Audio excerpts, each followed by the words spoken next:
There we go. We are live. You sound fuzzy, Also, Matt. your Yeah. mic sounds weird, FYI. Really? Yeah, you sound a bit fuzzy. Yeah, it sounds like Like a almost tin like can. webcam. Yeah. Ooh, I bet that's what it is. Microphone. Kind of sounds like you're not grounded enough.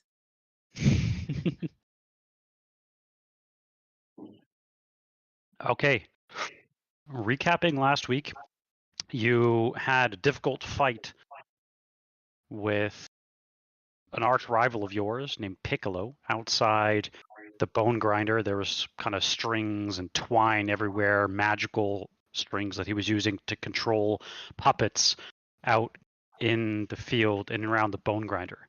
He mentioned to you just before his demise that the hags had left the bone grinder to him, which was a surprise to you all, and you learned that they ventured south, aka east, aka actually south, towards the mountains. You know from Merrick's knowledge of that area that there is only one path that leads into the mountains, and it's quite a journey away from where you are here. While you were digging for clues, you stumbled upon a chest that was owned, previously by Piccolo, but you found a card similar to the ones that Madame Eva had shown you many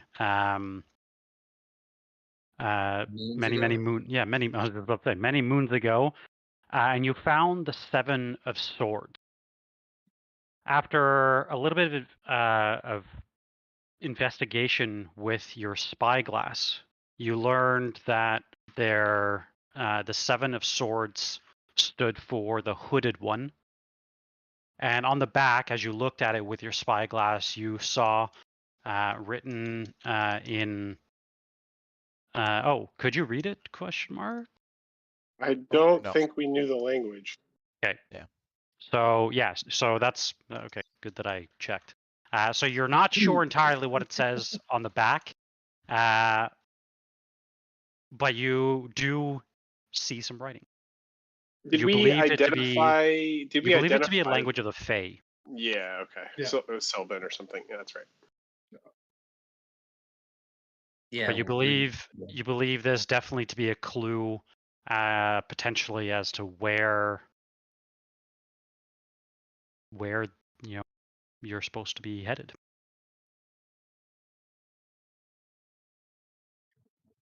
I think that was I where think we left off. There was the lots of last- cats, as well here in the basement, and that was pretty much it, I think. One of the last things, maybe people signed off for that, but we discovered that we had the recipe for the dream pastries.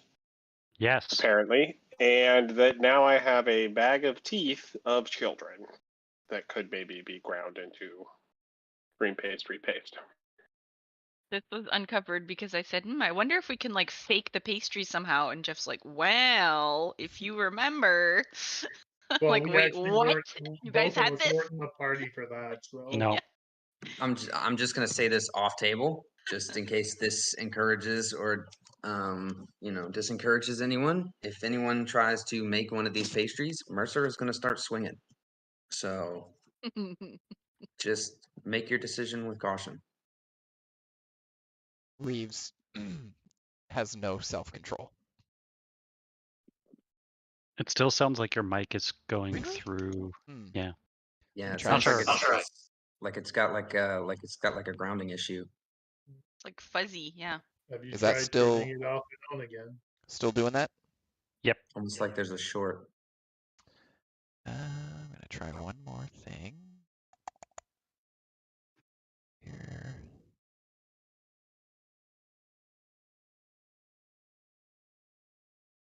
How about now? Better. Okay, now we're using my webcam, so we may get other noises brought in, but hopefully. You sound a lot better. So Yeah. Yeah. Cool. Okay, well, we'll run with that. All right. And also, you have a thing on over Jeff. Oh, never mind. It's gone. Never mind. It was showing like your list of things. Me? All right. We're talking to Matt, Isa? Yeah, like when he was selecting the options for sounds, I guess, like it put a Oh, huge bar yeah. up on top of Jeff's face on the stream. Yeah, that happens. Okay, so with that, we dive right back in. What would you all like to do in the basement? So remind us again, we can't take another long rest until 7 a.m. or 7 p.m. So it would be 7 p.m. So that is about 16 hours from now. Okay. And we've pretty much investigated this entire area, this Yes. entire basement area. And are we confident that we investigated the entire tower? Yes. I don't really recall how we did that. We Yeah. did, okay. Yeah, we went floor Yep. by floor. Okay, I wasn't sure if we covered We everything. did go floor by floor. The only spot that you Um, haven't fully gone to is the megaliths. Although you found the children's bones there, you kind of Yeah. felt a strange presence. They're briefly, yeah. I'm not Just going a- out there until at least it's daytime. Just a reminder, you still have the Tome of Strahd as well. Yeah. You have the fortunes. You have the potential light from across the lake, although it has faded out. You do know the rough general area. You have Irina in Kresk, as well as a request. Well, two separate things. A request, one to retrieve the gem from the swamp, and a request from Casimir, which you know, unfortunately, you're not ready to take on a journey into the mountains towards the Ember Temple. Right. I think the only thing we can do out of those without going out in the nighttime would be the tome. Yeah, I was going to suggest we find somewhere comfortable in the tower or basement. I don't really like the basement. But yeah, I don't know. It gives me bad vibes. But Okay. if we have time to kill without sleeping and before daytime, because it's 2:51. Yeah, so It takes 4 Four- hours to decipher and go through a chapter. Yeah. So yeah, that could be a potentially good way to pass time. I am happy to do that. And I think it's the last chapter. No, I think we got a lot to go. I You don't have a know. lot to go. Oh, we do? So when I was just looking at the quests. yeah, so when Sid, well, okay, I'll tell you when Sid looks at the book, with the assumption that you've gone through kind of the introduction and a single chapter, you believe there to be around 11 more chapters. Yeah. So We may not there's get through all of them. yeah, and that is totally a thing. You may not get through all of them, but you do know from your previous investigations that not only do they give you lots of background, a backstory, and you learn some weaknesses and strengths of different foes and different people, you also gain those spells. Yeah. Will we make friends along the way? You never know. I believe it does require an Arcana check every time. Is that correct? It does. So if you are trying to decipher it, you will need to roll an Arcana check. Yeah. I can throw you some guidance on that. I was going to ask if anyone would like to, help me. I think I have to do it, but if someone would like to, can help me decipher things or maybe answer questions I about can, or Mercer. words that I guide. don't understand, or I can give guidance if I have proficiency in Arcana, but it's only +2. So if anybody has anything higher than that, I that might have be plus better. 6. I Okay, think I have to do it because I'm attuned to it. Mhm. Jeff, maybe you tell me otherwise, but I was just looking to see if anyone could help me for advantage. Right, that's what I'm saying. For She the can help book? you better than I can with Yeah. advantage, but I can definitely give you guidance to add The an Yeah, extra. you the can pluses definitely do don't so. help. Yeah, the You can pluses don't definitely do help the so. advantage. You do think just by flipping through the book that each chapter is more and more difficult to decipher. Yeah. So you could definitely, any help that you can gain is, yeah, definitely to your benefit. Did I already use my? See, I do not have Arcana proficiency. I'm like actually not a good person to do this. But did I already use my? Wheel and Woe? No, I would definitely use. Yeah, I used all that, but do I already The use Cosmic my? Omens used. No, my borrowed knowledge spell. I don't. Oh, I did. It's 0 out of 1. I believe you Yeah. did, yeah. Okay. We have advantage and guidance and inspiration. So Yeah. All right. So I will. Yeah, if we're somewhere comfortable, I will try to. Yeah, where are you guys? I'd prefer to be up in the tower somewhere, like in Okay. whatever is first the most floor. comfortable floor. Yeah. Away from the Okay. cats. Yeah. Away from the cats, all right. which I actually used to convince one of our friends that we got TPK'd by these cats this week. So That was really mean, and she almost had a heart attack. All right. Go and roll the Arcana check. I just assumed is John not joining us today? I don't believe I heard anything. I just checked the invite thing that you send, and I don't see him as accepting. Let's see. No, he said he's He's he's in not available Florida. this week. Yeah. Okay, so I have guidance, and okay, this is a new pop-up window. I think you just gave him double guidance chance. Oh, you have 3 guidance. Yeah. Because I already gave him guidance on top of that. Okay, let's And I do think it. he, No, I'm I just think he kidding. also gave himself guidance. Triple guidance. I did not, but I don't. This is like a new pop-up window for checks. What is going on? For checks, you're trying I to have roll like a separate window that came up instead of in the chat. well, I rolled for you, and I rolled a 4, so it's good that you're going to be rolling. I'm not sure. I rolled a 7.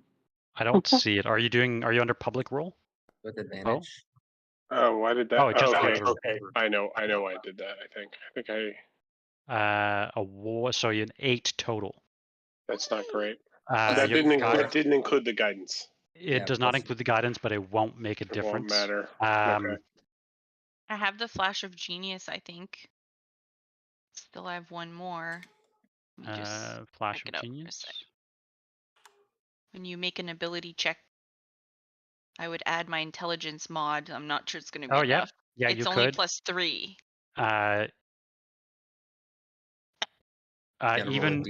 Even with that plus guidance, it won't be enough. Yeah. Joe, it's up to you if you want to burn the 4 hours and roll another check, or if you want to use your inspiration. Let me use my inspiration. Okay. So inspiration, I just re-roll Just re-roll.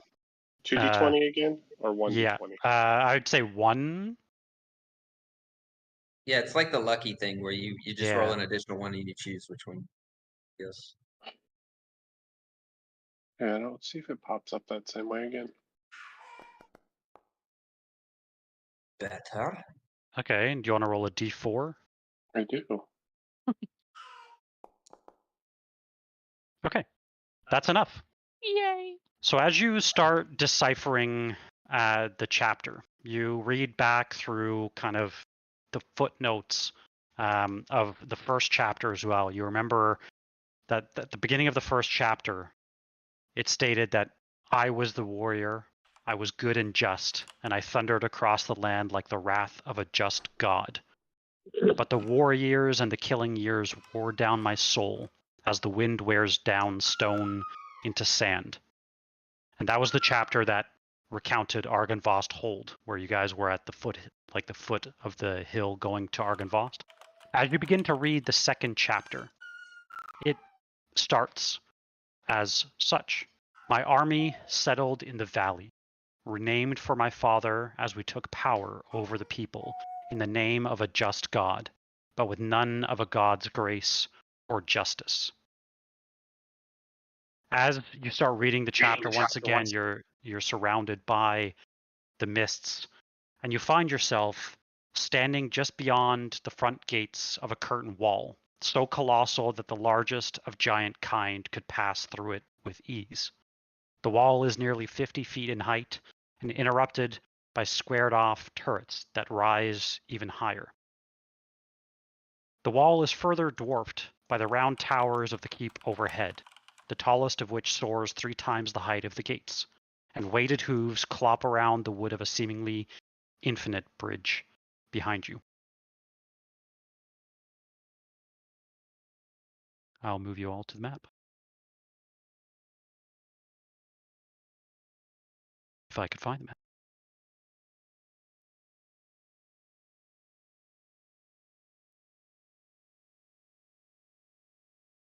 There you are.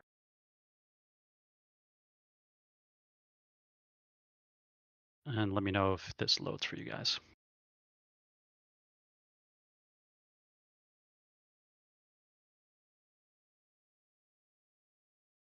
Yep. Okay. You notice as you turn behind you, a few familiar faces also walk past you. Yeah, you notice that they kind of are just talking amongst themselves in a group. You immediately recognize Rahadin. You immediately recognize Alexandra. If you remember Alexandra, she was the captain that was standing with you in the battlements of the previous chapter. You notice somebody that doesn't look super familiar to you. And one more person. Firm.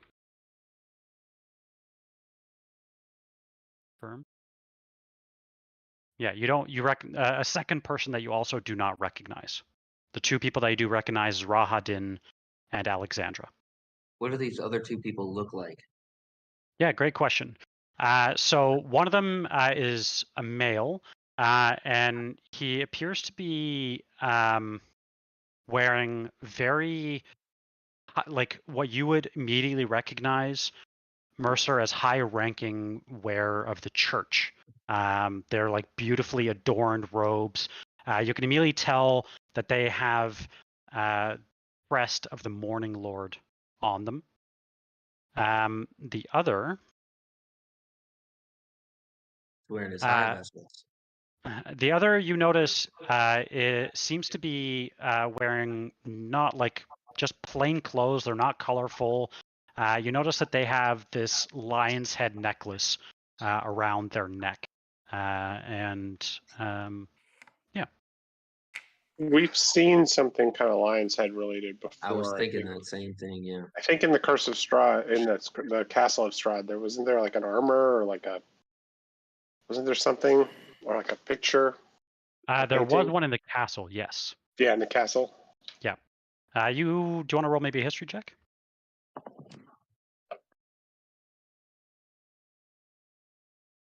That'd be me or Mercer. Whoever you want.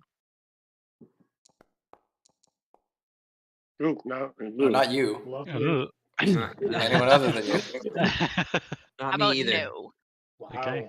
Wow, the rolls are off to a great start. We're Still getting them out of not, the way. still not great. Merrick, do you want to roll one as well? Oh, that need was it. almost a 20. Okay. Oh my gosh. Get these what bad the rolls heck? out. All right, so we don't need to worry about the lion thing at all. Okay, got it. So Merrick, I will give this to you. You, just by looking at this other figure, you can tell that just the way that he kind of carries himself is like, I don't know, very typical of like a very like cocky and rich kid. Like you could tell he has kind of this attitude about him. And you think that it's like It's truth. you can't be exact, like you don't know exactly, but what you do know is that the symbol, like the lion head symbol, you assume is probably his family's crest.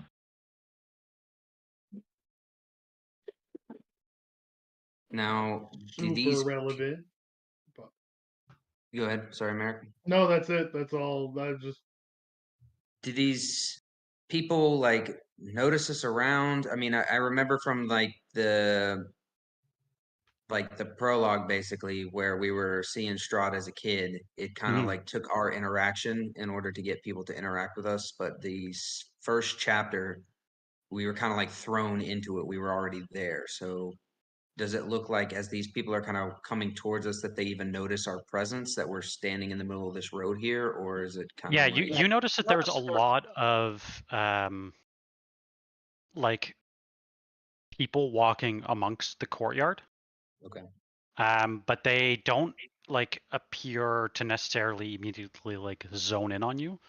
But you think that perhaps you are taking the role of these people in the courtyard.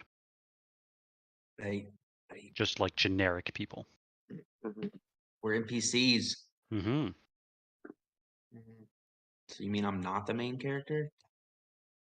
I would like to. I'm not gonna, as a generic human person, random person. I'm going to casually wander around in their general direction and just see if I can overhear any conversation. Just slowly repeating how much of a normal, casual person you are. I'm just a normal human. Okay. Nothing Regular to see human here. guy. Yeah. Do you want to roll, I guess, like a perception check as you walk by? If you would like me to roll a perception check, I'd be see what you happy to can do hear. that. I'm also going to need you to tell us what a normal person does with their hands. They don't steal stuff. In the like Strahd, yeah, in the book of Strahd, I'm just like. Okay. Yeah, as you walk by, you definitely seem to overhear something about, like, you hear very few words, but one of them that stands out immediately too is the word assassin. They seem to be like conversing and talking about some sort of assassin. Do they seem worried or scheming? They don't appear to be scheming. They also don't appear to be worried, though. They just appear to be having, like, almost like a normal conversation about this. That's a normal conversation topic, I think.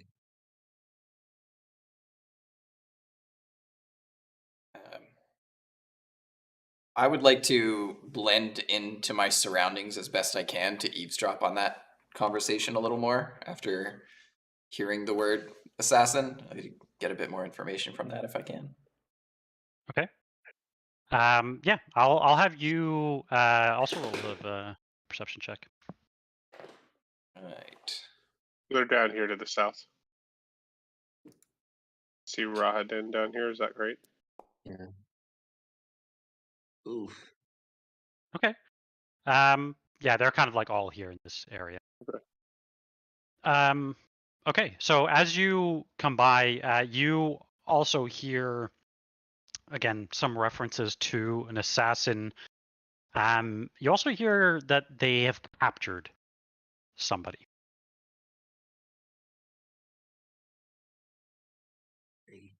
Turning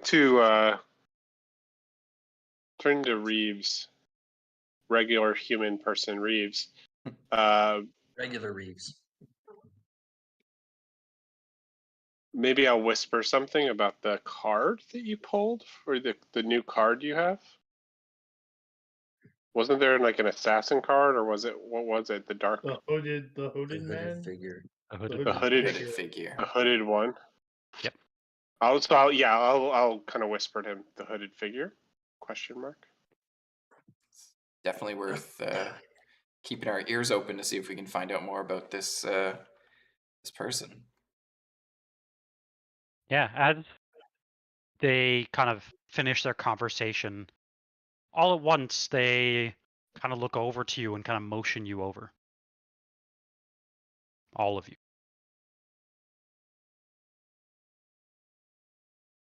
I will Walk over with normal hands, I guess. Yep. Walk over with normal feet. Normal hands, normal feet. No suspicion. Yeah. Now that I'm thinking about it, I've forgotten how to walk. Yeah. As you it's- approach, Rahadin turns to you and says, well, now that we're all together, the normal court of Strahd. As you know, they've captured the man they think is responsible, but I don't believe he's an actual assassin. He may be part of the Baal Verzi, but he is not. I think he's just a scapegoat. What are your thoughts? We know that there must be an assassin amongst the ranks, but where? Hold on, I need to take a minute to do a self-history check and look back at my notes real quick. While he's checking his notes, am I wearing like clerical vestments? As you all kind of look down, you all seem to be wearing like definitely different clothes. They are not clerical vestments. You seem to have like some pretty high-end clothes, some pretty fancy clothes. You assume by him ushering you over, you assume that you are part of this court of Strahd. And what questions have you asked them exactly? That I can't say. We've not had access to him. Strahd is keeping him pretty close after what's happened. So you know nothing. Not as much as I would like, but what I do know is I don't believe that he's the culprit. But I'm sure he'll face punishment nonetheless. Oh, Go ahead. Good. all right. No, you're running. Go for it. No, I'm fine. I was just gonna keep up the conversation. So if you got something to add, I'm not sure if we would know this already, but I would ask, and how was the attempt made, or would I somehow know that as part of the normal court? Yeah, you definitely believe.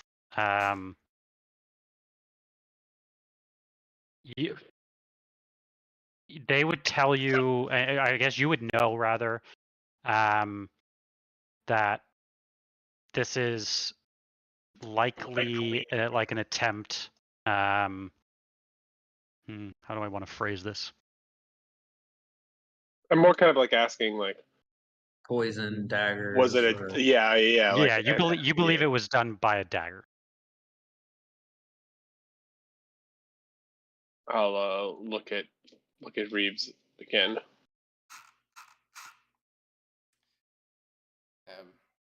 Maybe has the weapon been inspected?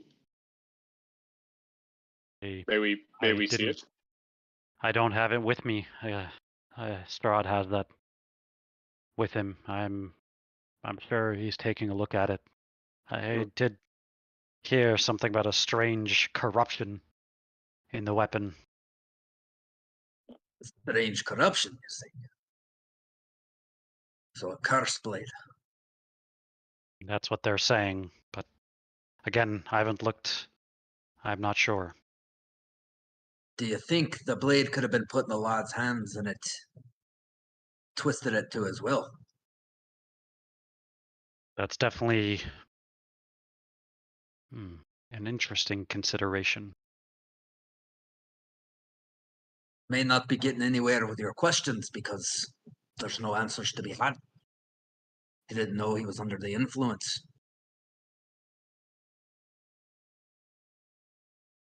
Yeah, just as you asked that, you notice the priest to your right, the priest in the fancy vestments, the person who you know to be Gabrielle. He looks a little off, as though he's not really paying too much attention to your conversation. Just as you notice that with the unnerving silence that this very normal group of court folk are having, you hear immediately that it's interrupted by a cold ring of a blade being unsheathed. And it's loud and it echoes off the stone walls around you in the courtyard. As you look to where the source of this noise is, you make contact with Strahd. Strahd is standing at the doorway. You notice as he is kind of holding this blade in this very dim light, you notice a red, black, and gold dagger. You immediately recognize it's a very finely crafted weapon, and its finely crafted hilt seems to lead to a very sinister and curved short blade. You then notice something strange. Strahd walks over, kneels, and grabs a huge fistful of soil. And when he returns to his feet, he kind of crumbles all of the dirt between his knuckles. You notice he very briefly does some sort of strange ritual, pointing the blade north, east, south, and then west, before finally plunging it into his mud-caked palm. You notice as he does so, a mixture of dirt and blood drips.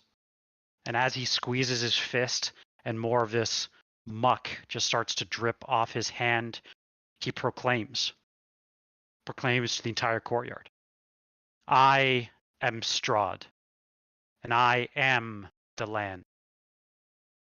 I am Strahd, and I am the land. I am Strahd. I am the land. He continues to repeat the mantra, once in each cardinal direction, before finally looking towards the clouds and speaking. Draw near and witness.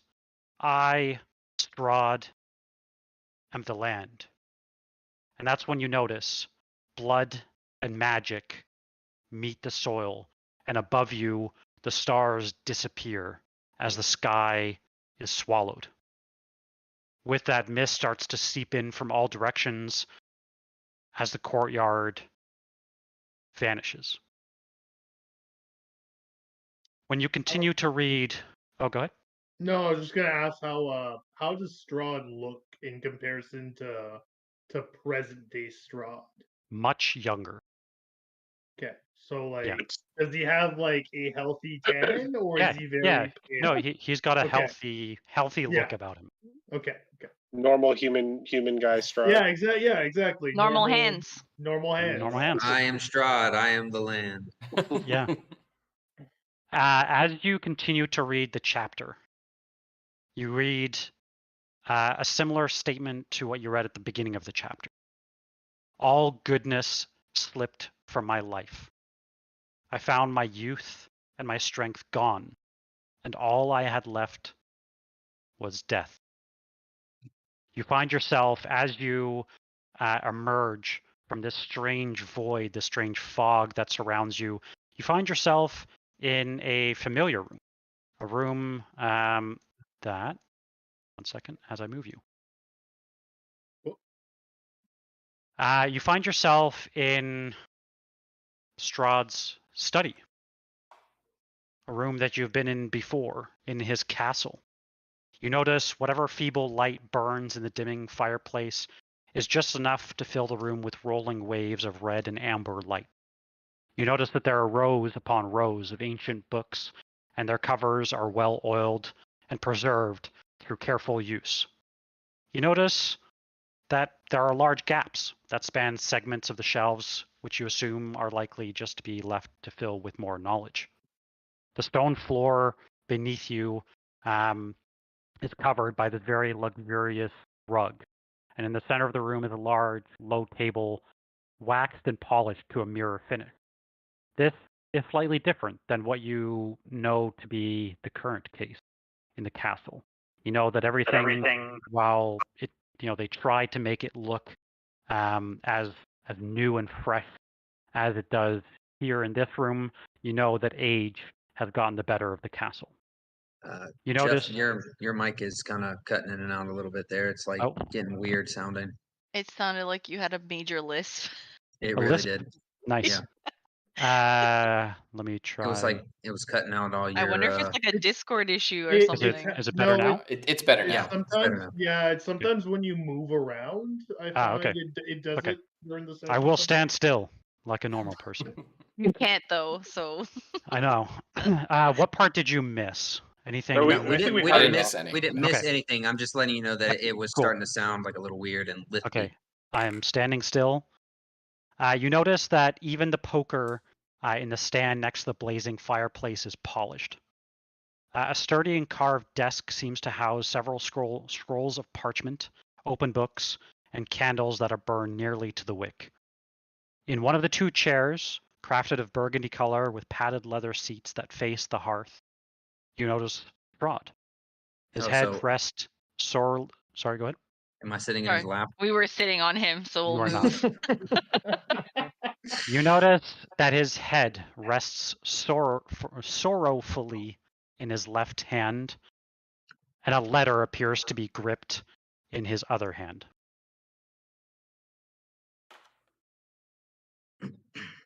Do we all? Is he see us? Are we here? Or are we just spectators? You are here. What's Are you gonna fill us in? You do notice that you guys would be kind of where you are towards kind of the back of the room. You're there along with Rahadin and the other members of the court. But you notice this is a different time. This doesn't appear to be the same day. You also notice that the man that's clad in very fine robes, that of the Morning Lord, appears to be kind of standing to the side, and he's kind of he's here, and he's kind of locked eyes with Strahd, as if waiting for something. Are you gonna fill us in? Who are you asking? Are you asking Strahd. Strahd out? Okay. As you ask, he continues to just stare into the fire.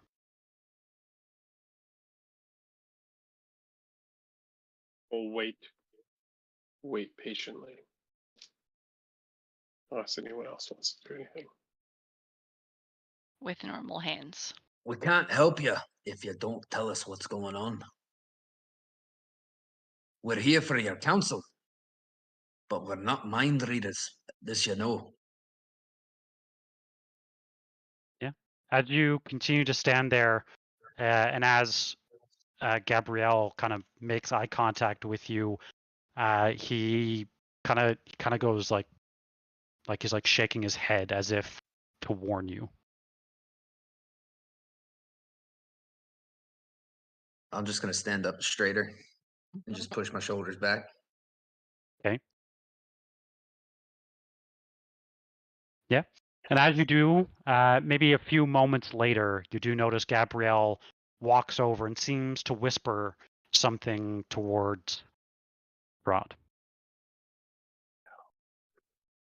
For notes, Gabrielle is the Morning Lord guy. Yeah. Anyone want to do anything? I just want to look at this bookshelf that I'm standing in front of. Okay. See if I can find any secrets. Okay.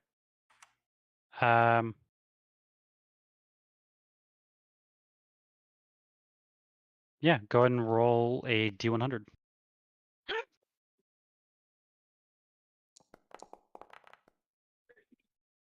Oh.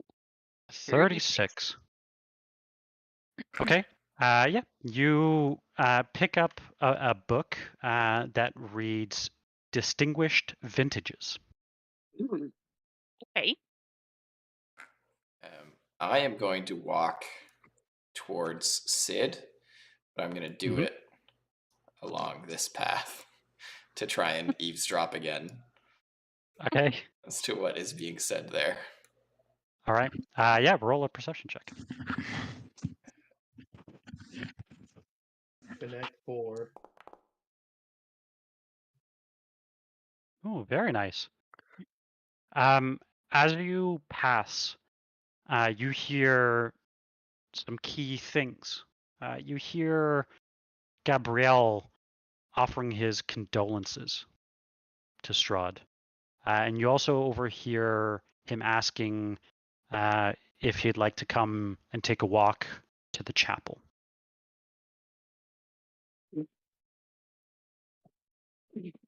What's the general mood of the room of everyone else? Is it like Roll an insight check. yeah.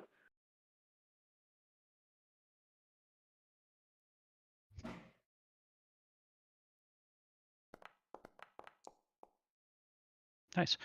You immediately sense that there's a huge tension between Strahd and Gabriel. The rest of the members of his court just appear to be waiting, almost as if they're very afraid of Strahd. And can I see his hands? Does it look like his hand has been stabbed, or is this It his does. hand look? So this is after that event. You definitely believe so.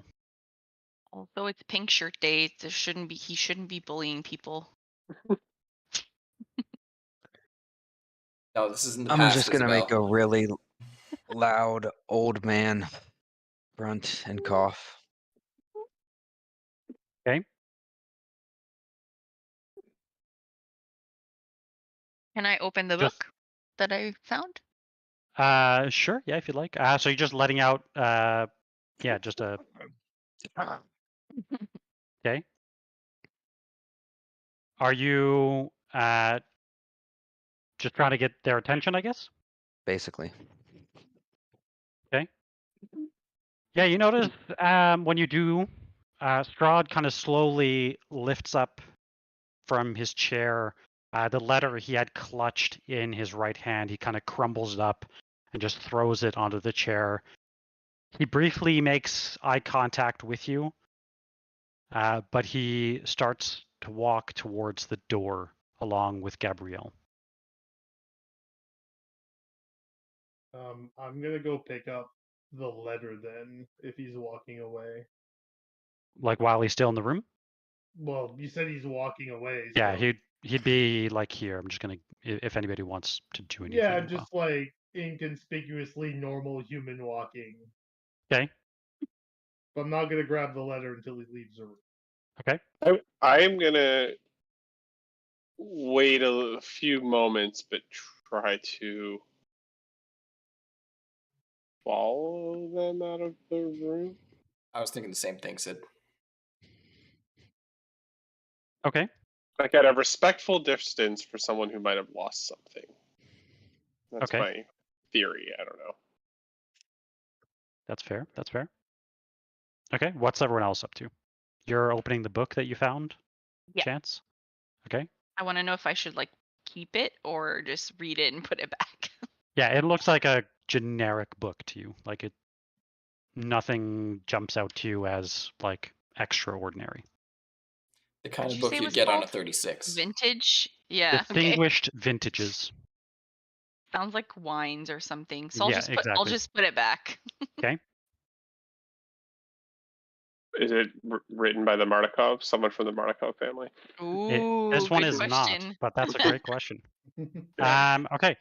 As Strahd leaves the room, Merrick, you walk over and pick up the letter. I will put it in our Discord chat, and I will read it out loud as well. Be right back. I'm still on audio. Yep. Okay, I've put it in the chat. As you read the letter, it reads as follows. Dear Lord Strahd von Zarovich, ruler of the great land of Barovia, I write today to inform you of the passing of Queen Ravenovia von Rayen, beloved ruler and wife of the Grand King Barov, now Oh, that was deceased. his mom. It was. An How are we illness supposed took to know? her. Now you know. An illness took her on the road from your homeland, and our healers were unable to prevent its spread. She wished dearly to see the lands that you had claimed in the Zarovich's name. The remainder of our caravan will arrive in the Barovian hills with the Queen in 7 days' time. Our attending Dawnbringer's magic will ensure that she completes the journey to Castle Ravenloft, and we may conduct a complete burial service at your discretion. Merrick's gonna Who signs it? It is signed. John Hancock, apparently. It's gigantic. It is signed by. Give me one moment. It doesn't say. Doesn't matter. It is signed by like a generic person that is traveling with them, with that caravan. Peculiar. Merrick's gonna crumple it once again and just drop it in front of him and go.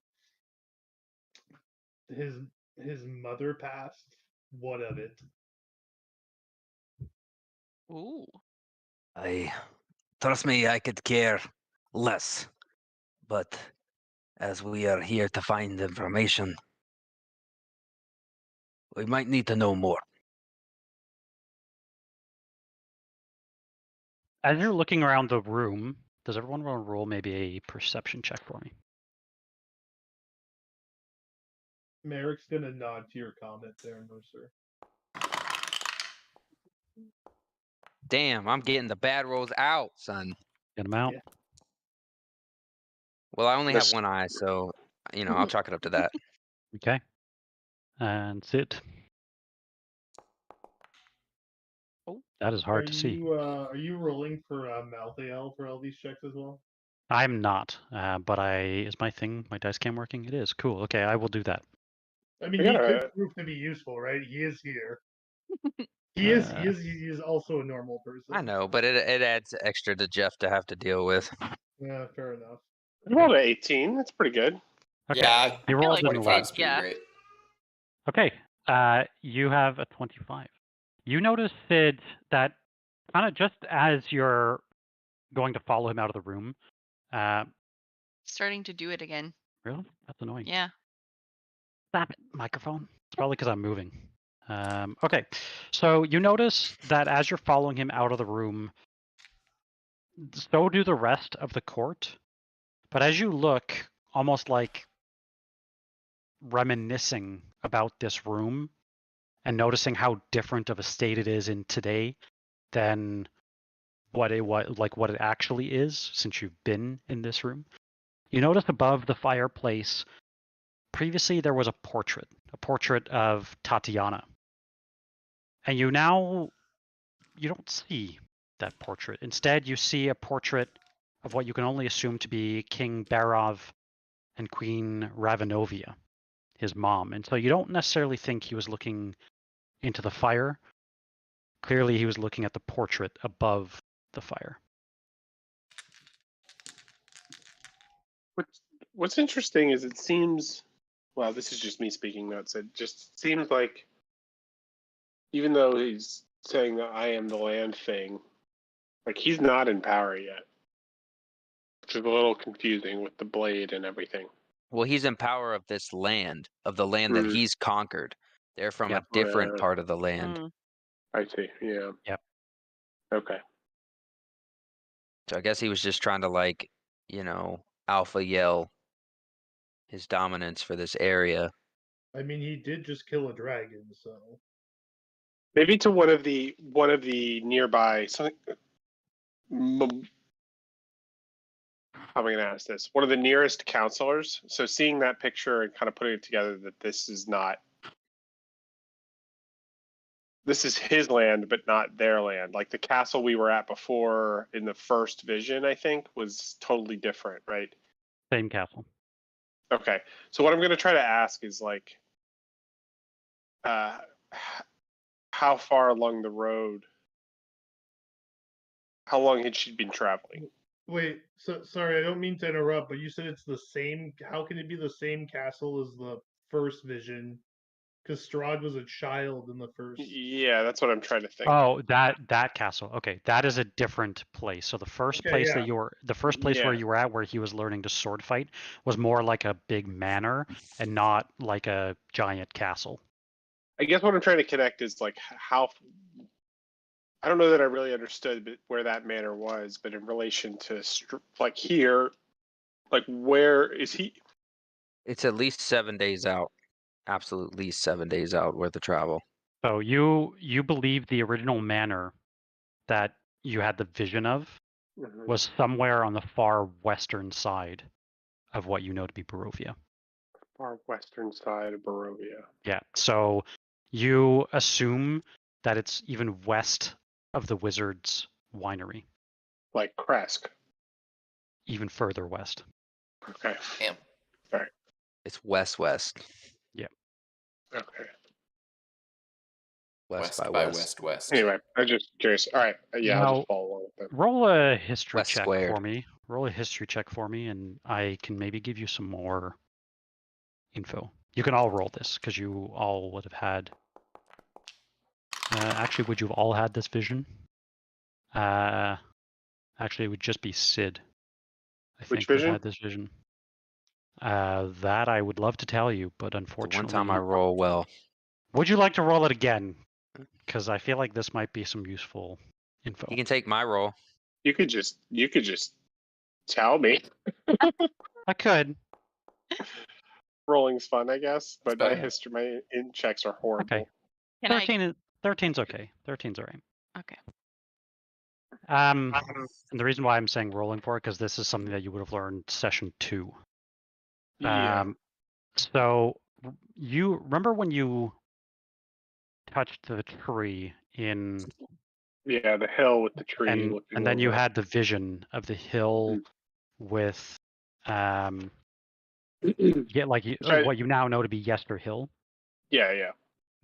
You remember seeing a man that you now can pretty clearly tell is that of Strahd, at least, seeing the back of Strahd, standing upon Yester Hill and staring longingly into the distance to the west from Yester Hill.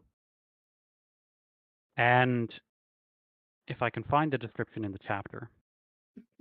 In the chapter. In the chapter.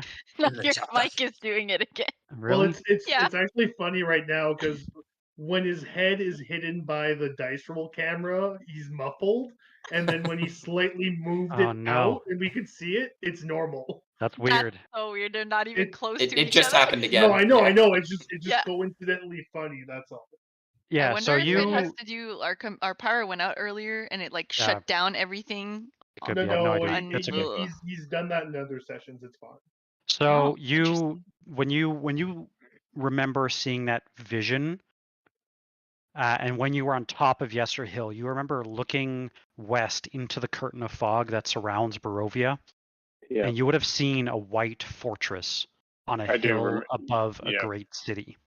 Yeah, I do remember and that. You noticed that it was maybe about a mile away, but although that the fog obscured all of the details, you remember that you could hear what sounded like the echo of church bells coming from that town. You believe that to be where, putting 2 and 2 together and seeing Strahd, you think perhaps almost longingly stare to his childhood city. You now realize that he's not standing there observing or taking in the view. You think he was standing there in sadness because he can't return there. Yeah, that's what I was getting at with my questions. Is I'm starting to feel like this place is outside of Barovia. Like the distance, my kind of distance question, a little bit of that is like, is that outside of the domain? Yes.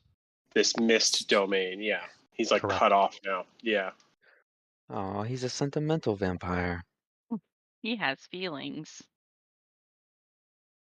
You're starting to learn a lot of controversial information. A warlord with his heart on his sleeve. But Well, he did. The Knight of Argent boss did say this was a prison for him. He did. Yeah. He could see it though. In the vision, you could see it, which is interesting because if he can't get to it and it's cut off, but he could still see it. There's some, I don't know. Is that just like a flavor that he could see it, or is it like? I always is pictured there Barovia as a liminal Connection. space. Yeah. Well, there could be a couple different reasons why he possibly couldn't return. It could either be his curse of being a vampire. It also could be some hierarchical issue between him and his father, where he's been basically having to claim a land of his own because he's never going to get the land that is owed to him, being the heir. There's Strahd's lots a of little things emo boy. that could Strahd's a little emo boy, buddy. keep him from going home. It could also be a question of honor, maybe banishment, not able to return until he's done great deeds. Well, one thing you did learn is that he made some sort of dark bargains that Yeah. prevented him from leaving. Right. Yeah. And you think that vision that you had when he was standing on Yester Hill were like much more recent than this memory is, hmm than this accounting is. You would have also been able to see, just because of how high Yester Hill is, you would have been able to see down and seen the same village. Yeah. Through the fog. Yeah. Anything else you would like to do in this room? Would Is there I know any of that any? wine? Oh, sorry. Go ahead. That really nice fancy wine that we didn't sample that I didn't sample the last time. You do not see any. It's a shame. No, I was gonna ask Jeff as part of like my backstory because I'm also from the outside of the wall, technically, or like the fog. Would I know any history on him or any other info you can share with me? Roll a history check. Hey. Okay, that's actually pretty good. Nice. Okay, that's great.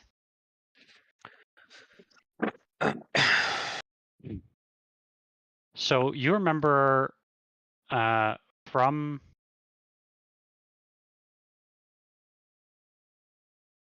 give me 1 second. I want to get the pronunciation correctly. Pronunciation.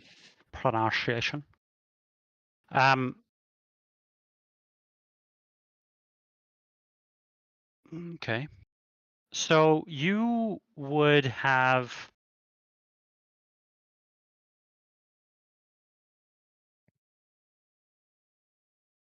okay, I'll give this to you. You would have heard of a town called Zeidenberg. A large town that's located on the Gundar River. You believe that to be the town that you can see very far in the distance towards the southwest from Yester Hill. Hey, how the word again? What it's called? Zeidenberg. Okay, Denberg. Okay.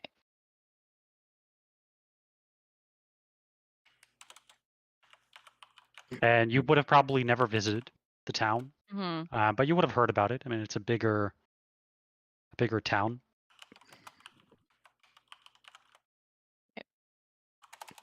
Home of Mark Zeidenberg.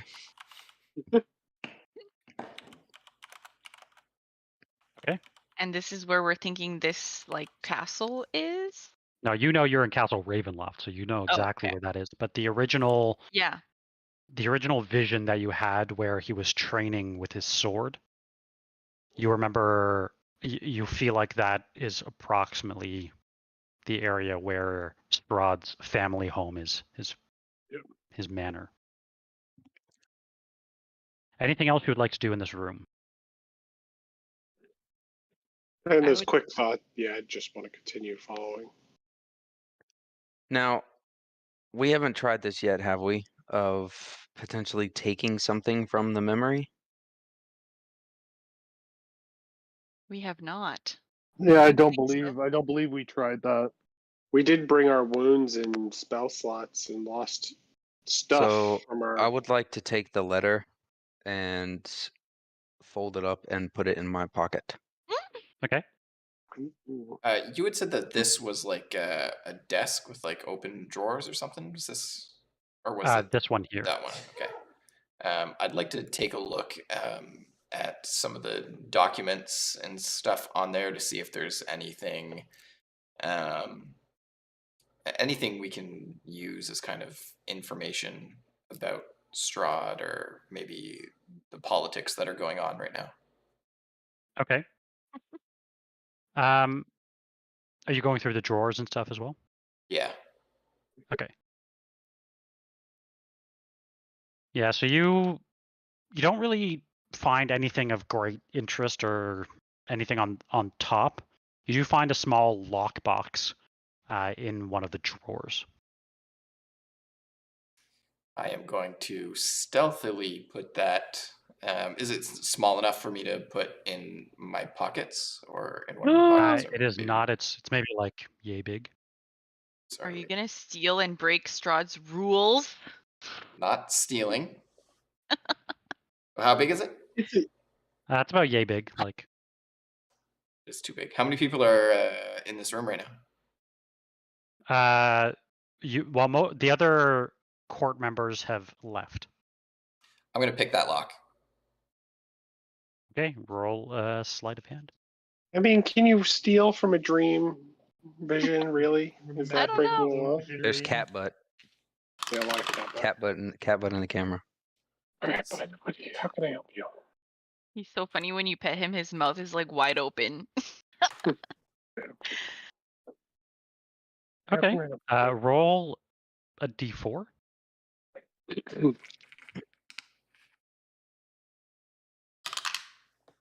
2. And roll 2 d100.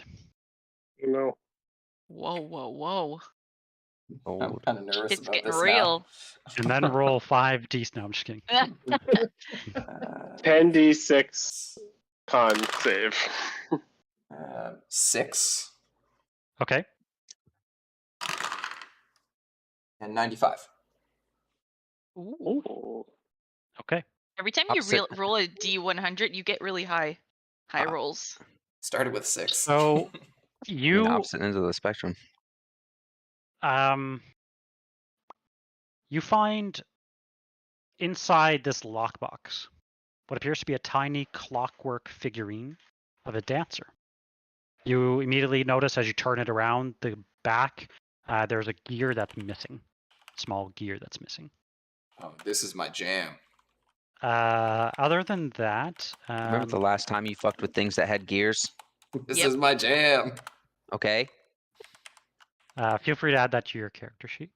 I'm gonna have you re-roll another d100 because I don't like 6. I don't like 6. It doesn't work for the story. It's not very good. You wouldn't want it anyway. What? 100. No, yeah, he did. You shitting me? Okay. You find a very small but strange vial of perfume. Perfume. Does it smell vampire-y? It's his mom's perfume. Do you go over and smell it? No, I don't. I'm not messing with that. Does this smell like chloroform to you? Do you smell it, Mercer? No. Actually, I do have advantage on resistance to poison, so I guess I could smell it, yeah. Okay. Do you also smell it, Train? Yeah. Okay. Mercer, when you take a whiff of this perfume, it does not smell like anything to you. Train, as you smell it, it smells like your childhood home. So trauma? My D4. Not trauma. It smells like a very comforting smell. Oh. Pastries? I'm just kidding. It just smells like pastries. Anything else you'd like to do in this room? Guess not. I just wanted to check like these 3 here. These bookshelves? Yeah, just to see what other tricks we can come up with. All right, roll another D100. Since Chance is taking a look at these I don't know if you mentioned already. Oh, yeah. A 4. If this room looks different than when we were in it the first Mhm. time, right? Yes, it So, does. but it did have all these bookshelves in here Yeah. before. Correct. Did they look less full than when we were in here before? It does. It looks a lot less full. Okay. And Sorry, like I just said, wanted to check. the other big difference is the painting above the fireplace. Right. Okay. What'd you roll? A 4? 4. Okay. Look, I need these you rolls for my divine intervention, guys. you Save 'em. find a book that is titled "A Glimpse into the Abyss." Hmm?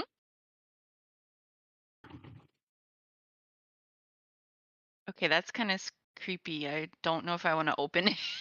Just get teleported somewhere. Okay. I'll give it to Reeves. Okay. Have him be teleported into the. Okay. He has better judgment, I guess. What? No, I guess. that's in false. That is quotation. false. I Especially just now don't want to at the risk moment. That is myself. false. Return value false. 404. 4 error. All right. Anything else you'd like to do here in this room? I'm good. So I should add that book to my inventory. Yeah, if you take it. If you were to look it up, or if you were to open it, you would realize it is written by somebody named Tahir in Savras. What was the title again? Journey into the Abyss? A glimpse into the abyss. Can I add Strahd's dead mom note to my item list? You can. Okay.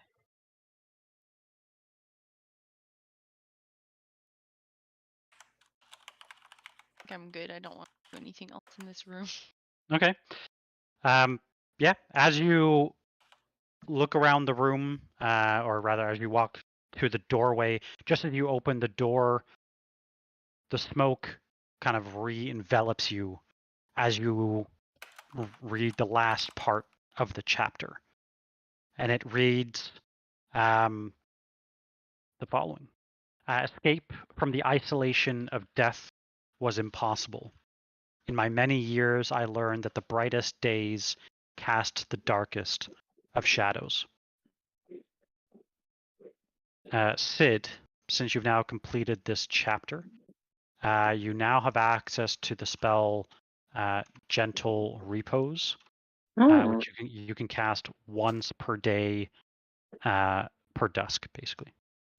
Hey, I have that spell too. Nice. We're twin buddy. We're spell buddies. Your normal human friends.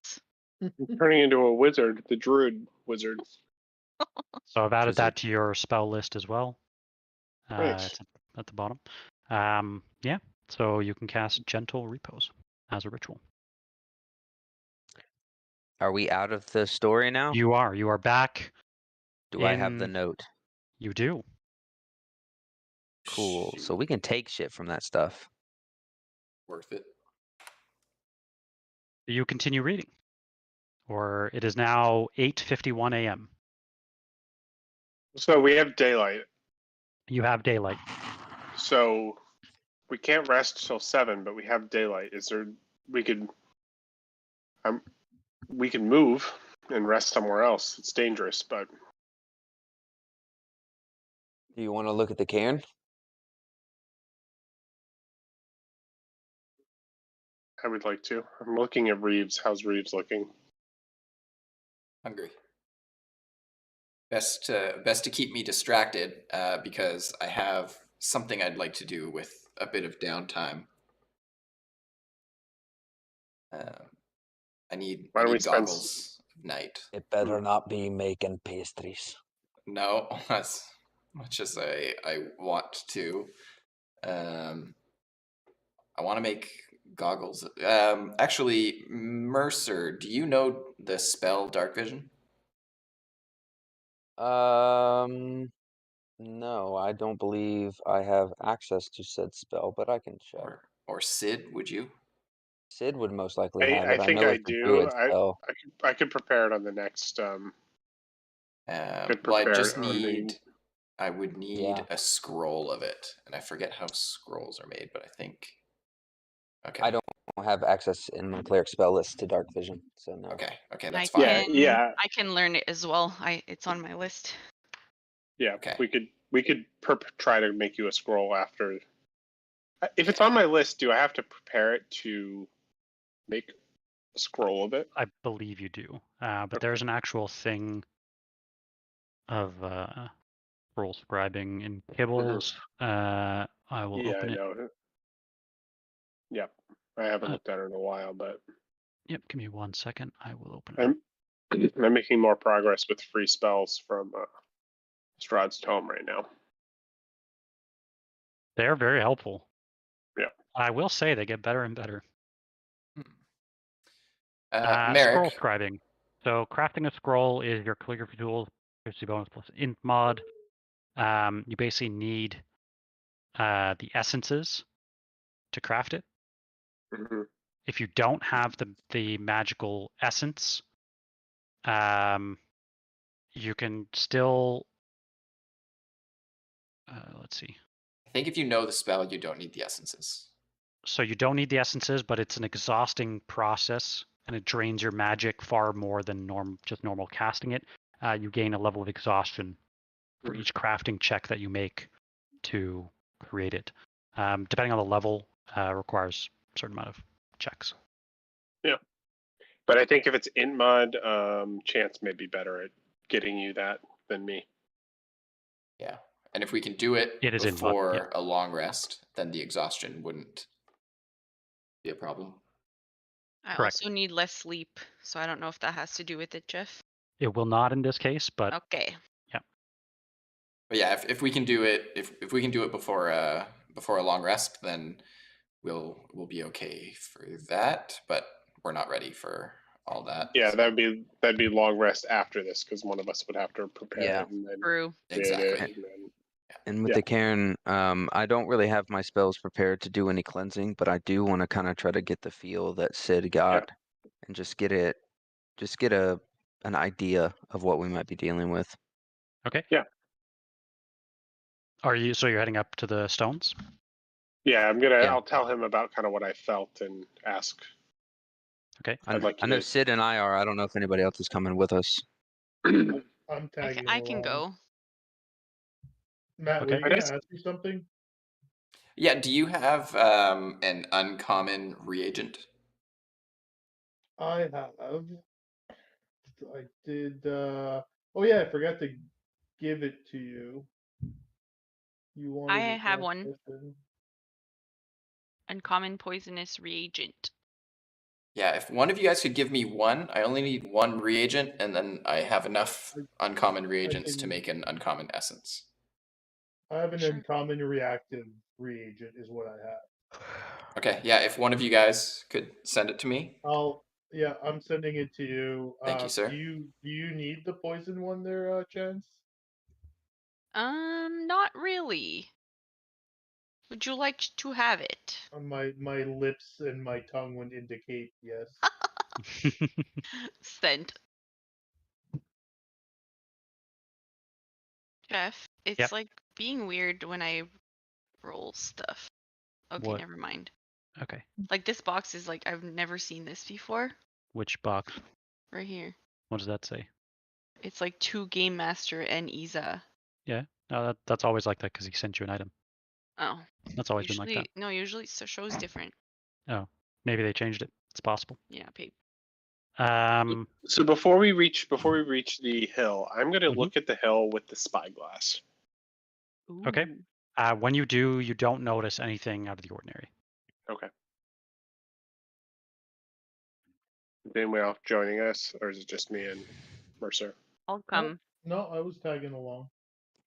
Okay. Someone's got to keep an eye on Reeves. I was gonna say if nobody makes a point of taking me along, Esmeralda will stay with you. Yeah, Esmeralda. Esmeralda will stay with you. And Mouth will stay with you. As you guys head to the the stones, Sid, you once again get that very dark feeling. Nobody else does. You, though, Sid, you feel like something is wrong here. Something that was once beautiful stood here amongst these megalith stones that reach for the sky.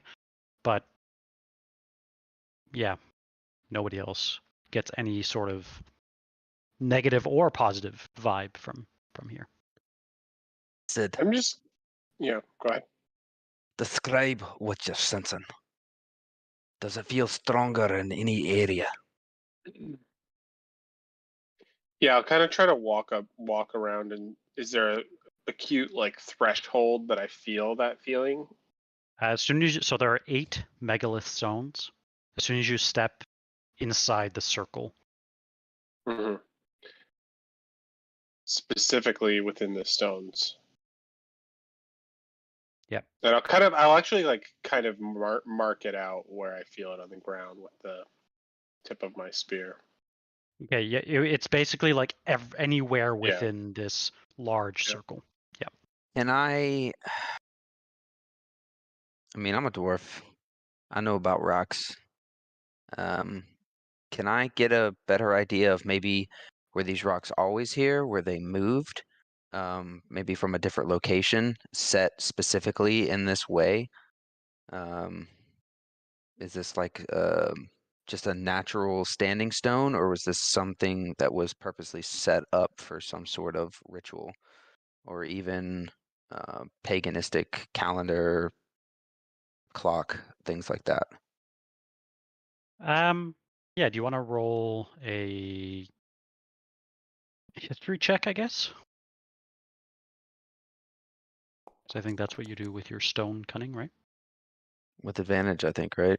Yep, for stone cunning, yeah. I will guidance you. Just I brought you up here. See you kind of walking around, and I'll. Okay. Sure. Do you want to roll a d4 as well? Roll that d4. All right. Yeah, you get the feeling that they've definitely been placed almost on purpose. You notice as you stare very closely at each pillar, there almost appears to be carvings on each one of them. Carvings. But they're very like they've been weathered and weathered faded. and yeah, exactly. Do they point in a particular direction? Are they like on they the all point inside of the stones, inside. pointing towards the center? Yeah. And the Same center place was on where each stone. the center was where the you teeth found all were. the teeth. Yeah. Yeah, I don't like that. I think something's being maybe fed here. Something's being. I don't know. So I dug out some. I have a bag of teeth, but I don't know. I mean, how many teeth are we? Are there more than 9? An Uncountable. An uncountable amount of teeth. Number of teeth. Is it there's like 9? No. I don't know. Pick a number between 50 and 400, whichever you like. 374. There's a lot. Like there's quite a number. I feel like that I could still, in a reasonable amount of time, remove that. Like, does anyone have mold earth? I mean, I have shape water, but I feel like I would like to remove that. Like, dig it out. Like all of the teeth. Okay. Yeah, you can spend some time, and you are definitely able to clear like the circle of all of the teeth, but that heavy presence still remains with you. So, what I can gather is these stones were placed here for a purpose. And if you see these marks, they all seem to be pointing towards the center of the circle. If I was a betting man, I'd say this was a ceremonial place that's been tainted over time. And what you're feeling is something only you can feel because you're akin to the land. Chosen by the archdruids from before you got that spear. But That's only a guess. I'm not quite sure, as I'm not feeling what you're feeling. I will. He mentions the spear. What do I want to do? I do not have mold earth, by the way. I just checked. Would I recognize those runes while he's thinking about what to do? Roll a perception check. Or an investigation check, actually, is probably better. Mercer, I'm worried those runes are either part of a ritual that's keeping something at bay, or The causing hags. something. It's either the cause or the solution, and I worry if disturbing it might be. Aye, but I think you're missing a point here. Look how faded they are. You know about magic just as I do. And when the runes fade, the magic fades. They seem faded, older than like. So we saw this. We saw the stone for the Fane, I think, or for the. Seems very identical in age. Yeah, in age. So it predates. It predates Strahd. It predates Barovia. Right. So my guess. Can we is blow the them runes up? have faded. The magic has faded. Oh, I think we don't. I don't think we want to blow them up. I think we want to restore them. Oh. That would be best. Or we want to cleanse this place somehow. Something we've seemed to notice around here is a lot of places need cleansing. I will They've see. been painted over the years. I'm going to approach the center, and I'm going to plunge the spear into the earth and just see if I quietly hear anything, feel any change in that feeling. Okay. How to listen to the wind kind of feeling. All right. As you take your spear and plunge it into the earth, something definitely happens. There's a shift in and around you, and you start to feel this immense power radiating from your spear.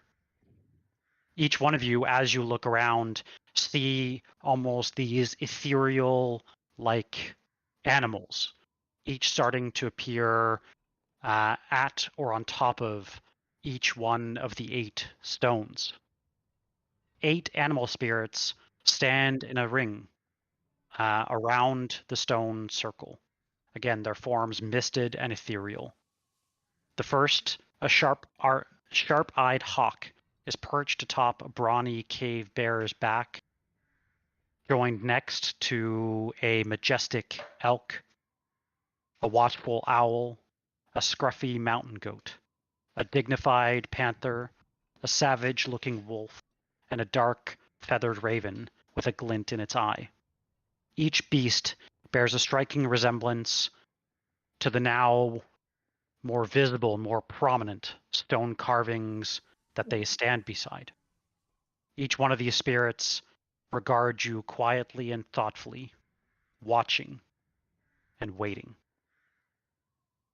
Would I recognize what any of this is now at this point, being from Barovia? You can roll a history check. And yeah, let's see. So watching and waiting. So you definitely would have heard and known about different sorts of rituals. You, like, now that these figures have appeared, you too feel a strange, almost like connection to the land, but almost as if some sort of presence is here, and it's not allied with the land. I'm going to Okay. So I'm going to reach down to the tip of the spear, and I'm going to cut my hand open just a little bit. I don't know, 1 hit point of damage worth of slicing my hand open. And I'm going to squeeze like my own blood on the site. And I'm going to say, you are not the land. Like, I'm going to say the opposite of what Strahd says.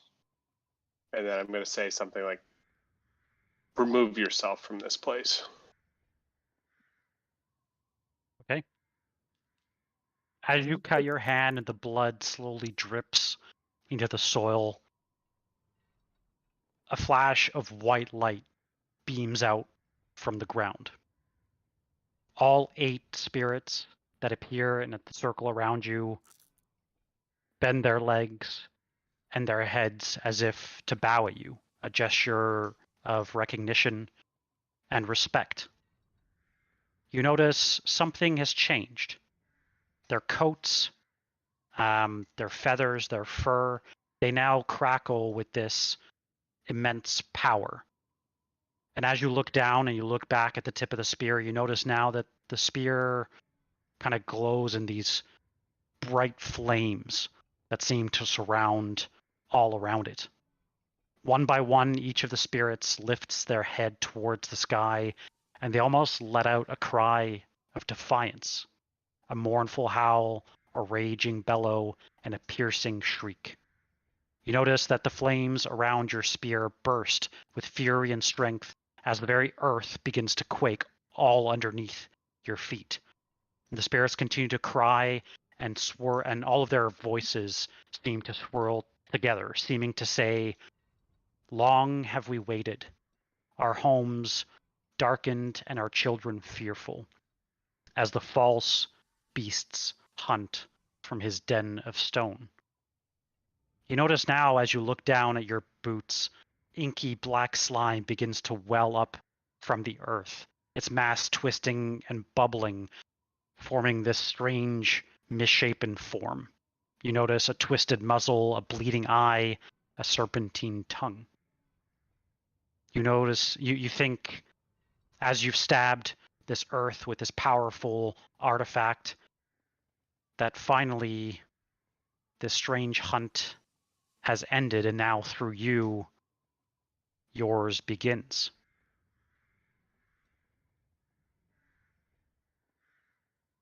Roll initiative. Nothing yet. Anything else you would like to do? While all of that was going on, I would have liked to walk next to Sid and throw the idol of the huntress into the now flaming spear as like an effigy kind of thing. And I think I would even to go to I think I would even look to you and say, like, Merrick, help me. Yeah.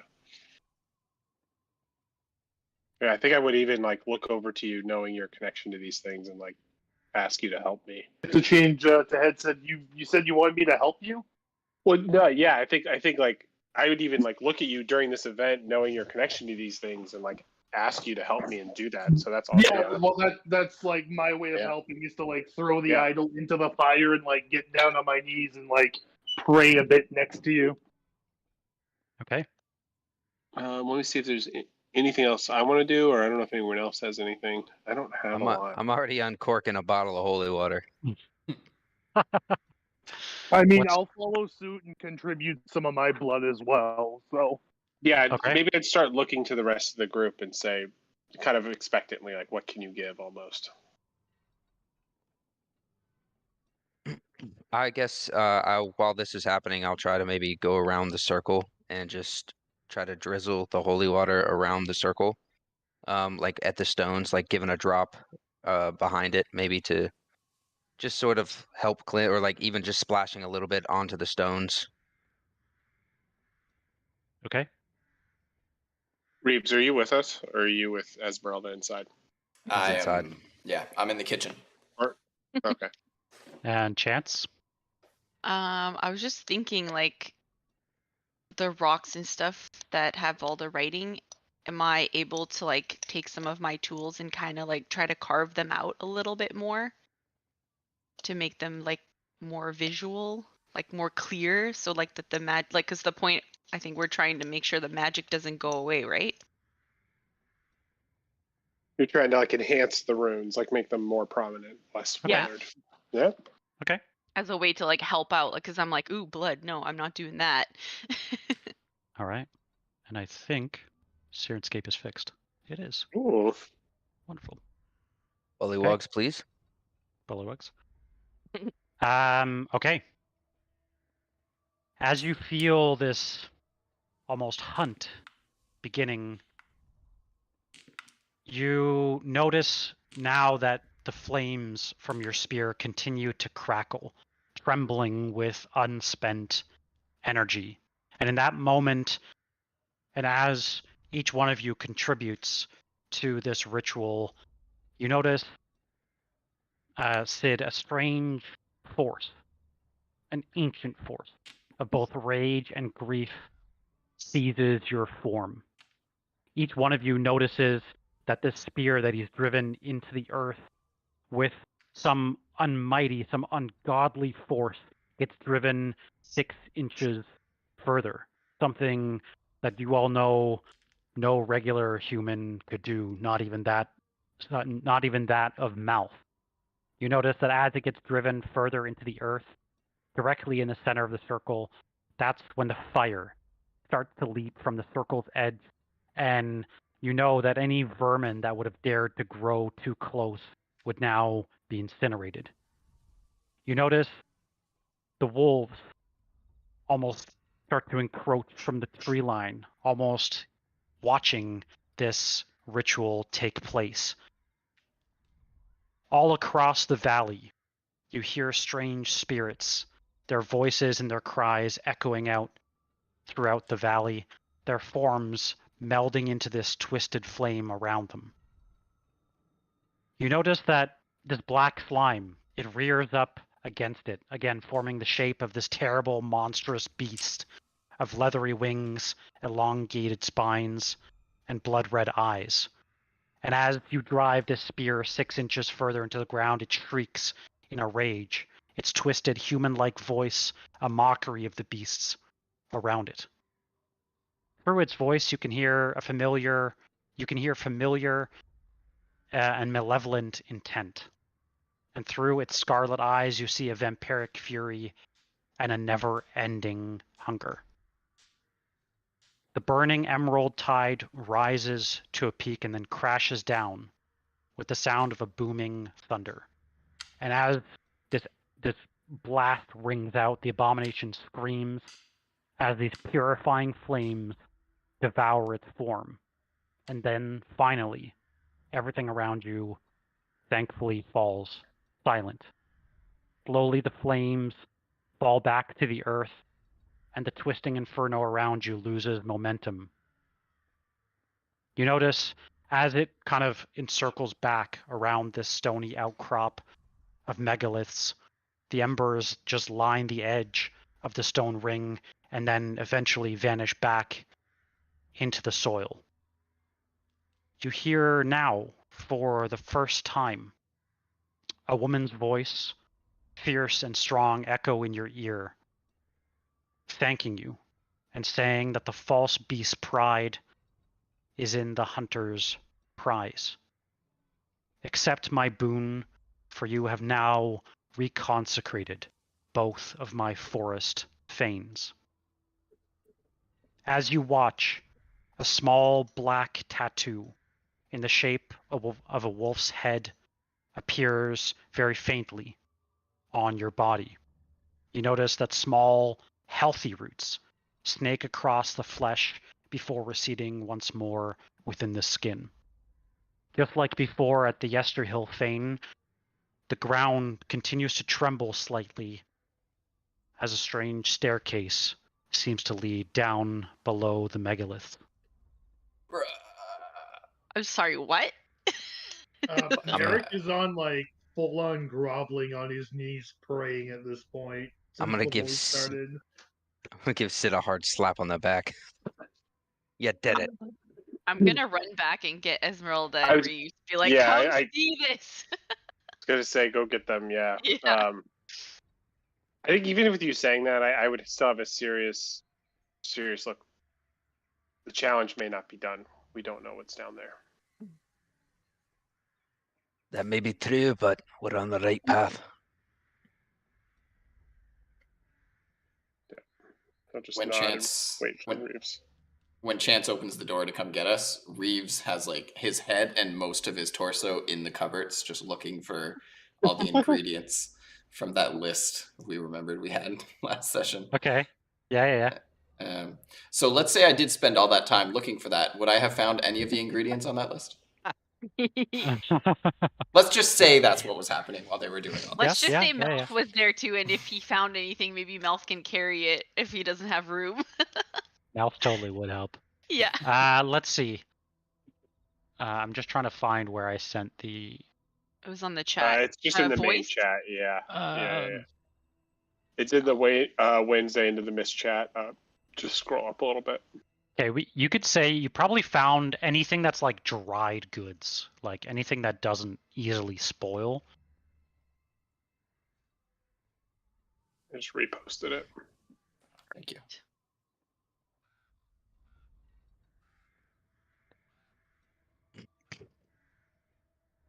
Salt, flour, so like the sugar. Yeah.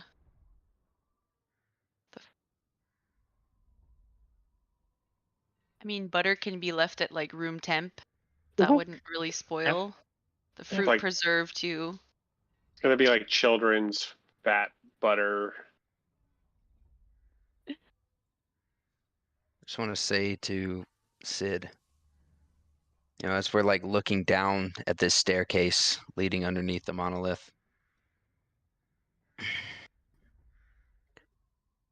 Seems like here you've been chosen for a higher purpose. Like you were meant to come here to help cleanse this land. If I can help in any way, I'll be there. But I feel like this is a path you have to walk on your own. I maybe help with the land, but there's other evils here that this won't solve. We'll have our time.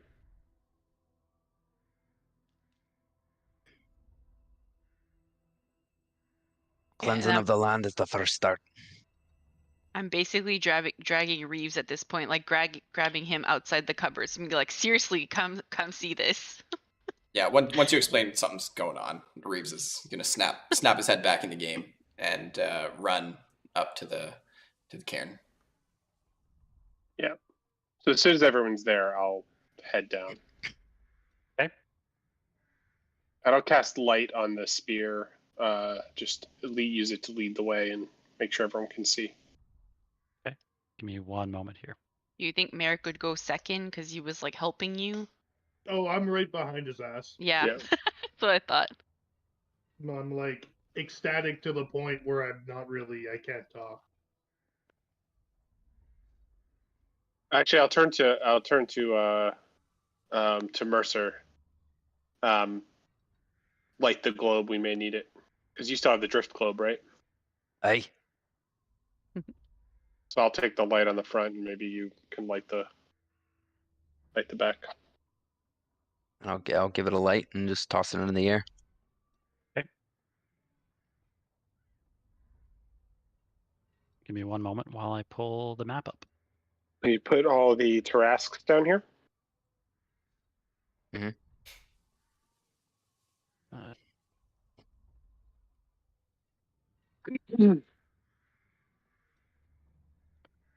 I can't believe you opened a fucking like floor portal right now. I didn't think any of that would work, so. It's pretty legit. I'm glad we explored this further because it felt like if we would have left this area, it felt like we were leaving something undone. Yeah. Mm-hmm. Yeah. I'm just finding one thing quickly, so go ahead, keep going. I am listening. Yeah. I was just kind of thinking about the even just doing the tome, like him stabbing his hand as a human person and declaring that he is the land. I mean, kind of it gave me the thought of like, well, fuck you. I'm a regular human person, and I'm going to declare you're not the land, right? Like, I don't know, like he wasn't like undead Strahd at that point. Like he wasn't. You just found attitude all of a sudden. You're like, fuck that, fuck you. Yeah. Thinking back to it though, I think that was more of a ritual in itself. One of the dark deeds he's already made a bargain with. Yep. In order to help corrupt this land and bend it to his own will. We're also still looking for some of the gems too, eh? Mm-hmm. Yeah, there's 2 on the loose right now. I wonder if maybe one is down here. That would be cool. We think one's in the swamp. True. Last time we had to sacrifice something under Yester Hill. I'm just be prepared, and I sacrificed the Gulfit's fruit. Which is a pretty big sacrifice. Which is a big sacrifice, yeah. It was. Sorry, I'm just trying to find one quick thing, and I'm having a hard time locating it. I'm going to ask about this tattoo in a minute. I think that's what you said. I now have a wolf tattoo on my arm. Mm-hmm. It's super tribal. He actually didn't say where it is, and I'm pretty sure it was on your lower back. A tramp stamp? No, it's a neck tattoo. It's a face tattoo. Yeah, like right here. Right under your eye. Yeah. Didn't you say all 4 of us had it? You all have it, yes. Oh, awesome. Well, like the whole party, or just the people? And the reason why I didn't specify location is I will let you all choose where you would have this Totally and a tramp stamp. And how big. I expect these painted on the. I expect these painted on the minis. Like, you don't see it on Mercer until he bends over and you see it just right above like a thong that's sticking out underneath his chainmail. It's actually a chainmail thong. Does that exclude Reeves since he wasn't there? No, we could say that like everyone on the consecrated whole area. Yeah. Okay, would Reeves have noticed anything changing? I guess when you get there, I would ask, did anything change in the tower when all that happened? Oh, true. Like, was this just a local thing, like at the monoliths, or is this the whole area something happened? The ground was shaking. So you noticed that like as you heard across the valley this shrieking. Ooh. Across the valley. Yep. Is it safer to travel here? Dare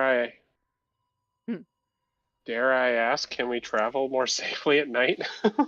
Probably not. I wouldn't bet on it.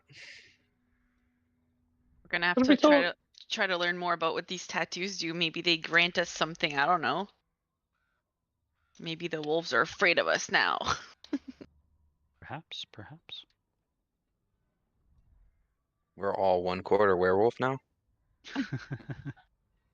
That would be pretty cool, actually. John, I always wanted a wolf pack tattoo, John.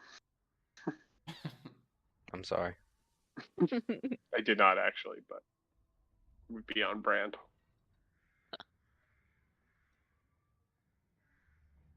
Okay, here we go. Let me know if you guys can see this map. Mm-hmm. Oh yeah. So as you descend the staircase down underneath where these 8 standing stones were, you end up in a similar but very different looking shrine. A very weathered mural hangs at the back. Right in front, there's a strange altar with a depiction. Oh, do you guys not see? I don't see us on the map. Oh, you're not on the map. Okay, I could put you on the map. We got the screen. We got the picture though, right? Yep. There you go. Oh wait, I didn't get the picture either. I understand. Something my Foundry keeps disconnecting and reconnecting, and that may be why. Can anybody else not see it? I can see it. I see it. No, I can see it. Okay. Maybe try reconnecting, John. Let me know if that works. That could be potentially dangerous. Hopefully it is not, and hopefully it just reconnects. I remember the last time that happened, and I was locked out of Foundry for like 30 minutes. That's a creepy fucking painting on the back there, bud. There's no faces. There is not. Is it like our faces go there now?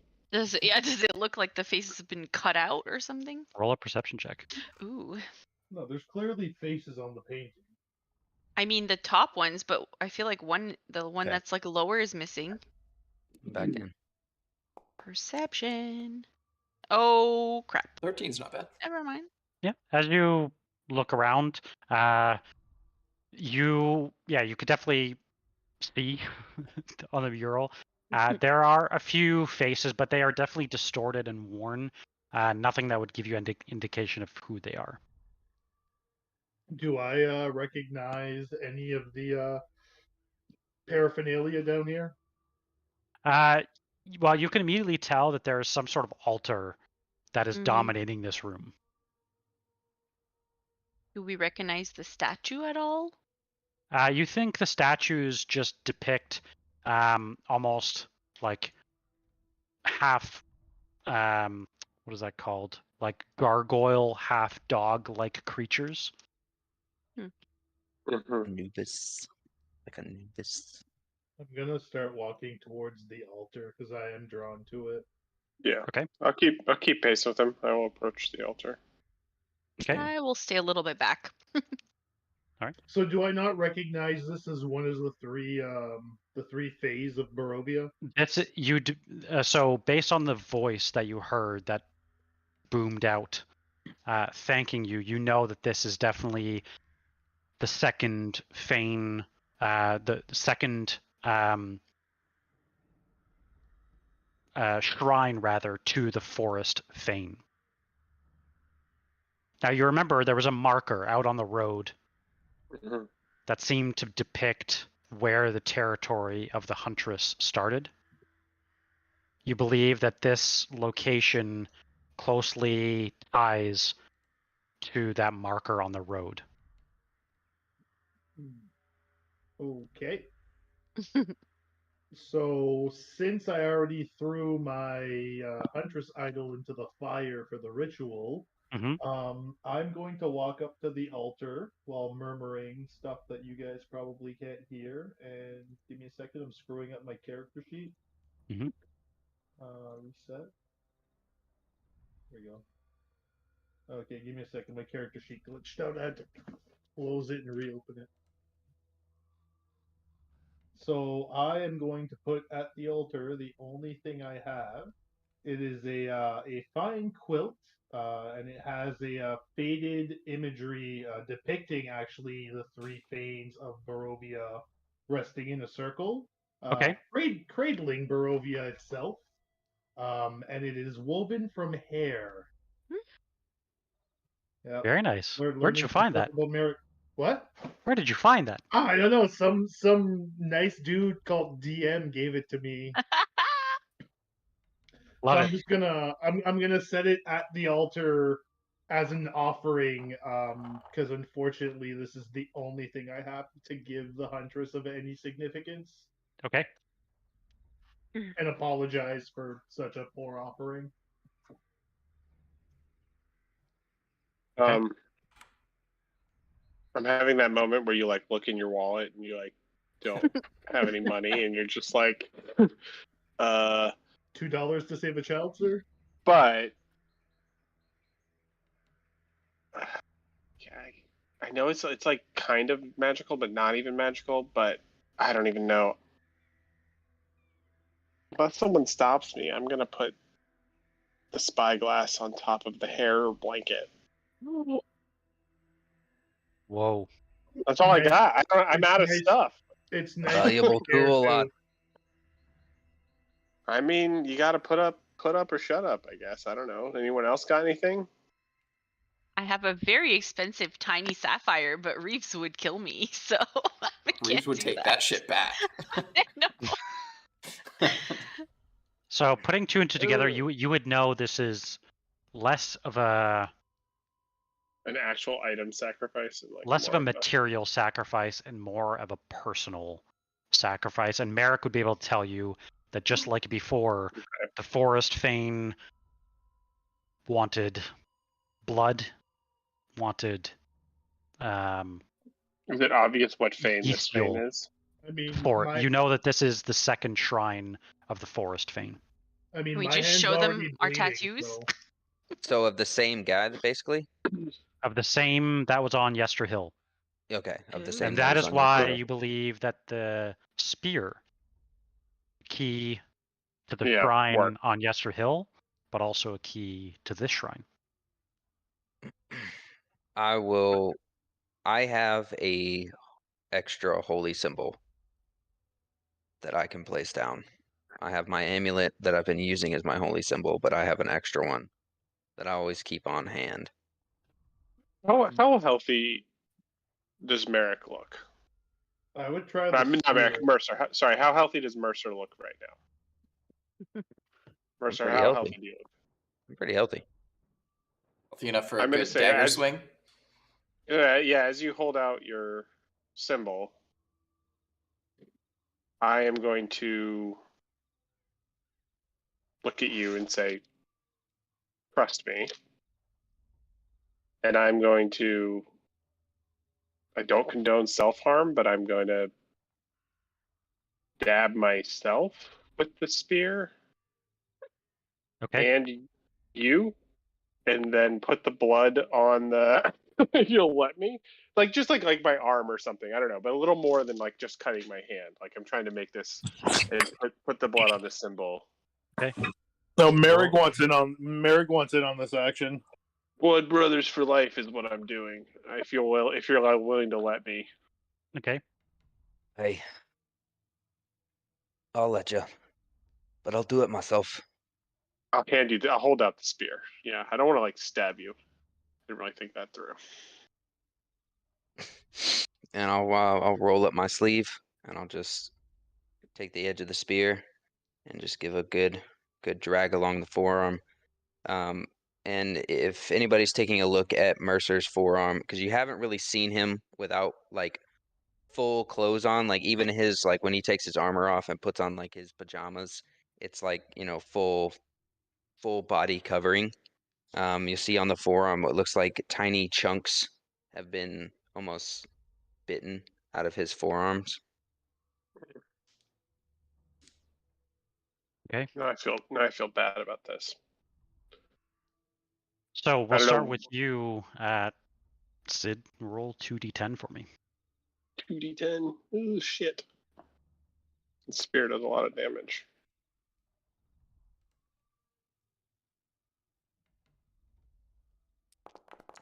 And then anyone that is following suit, please feel free to roll 2d10 as well. I was about to say, but all three of us got 12. Something has to happen. Sorry, I fucked up. Reeves and Chance, are you partaking in this?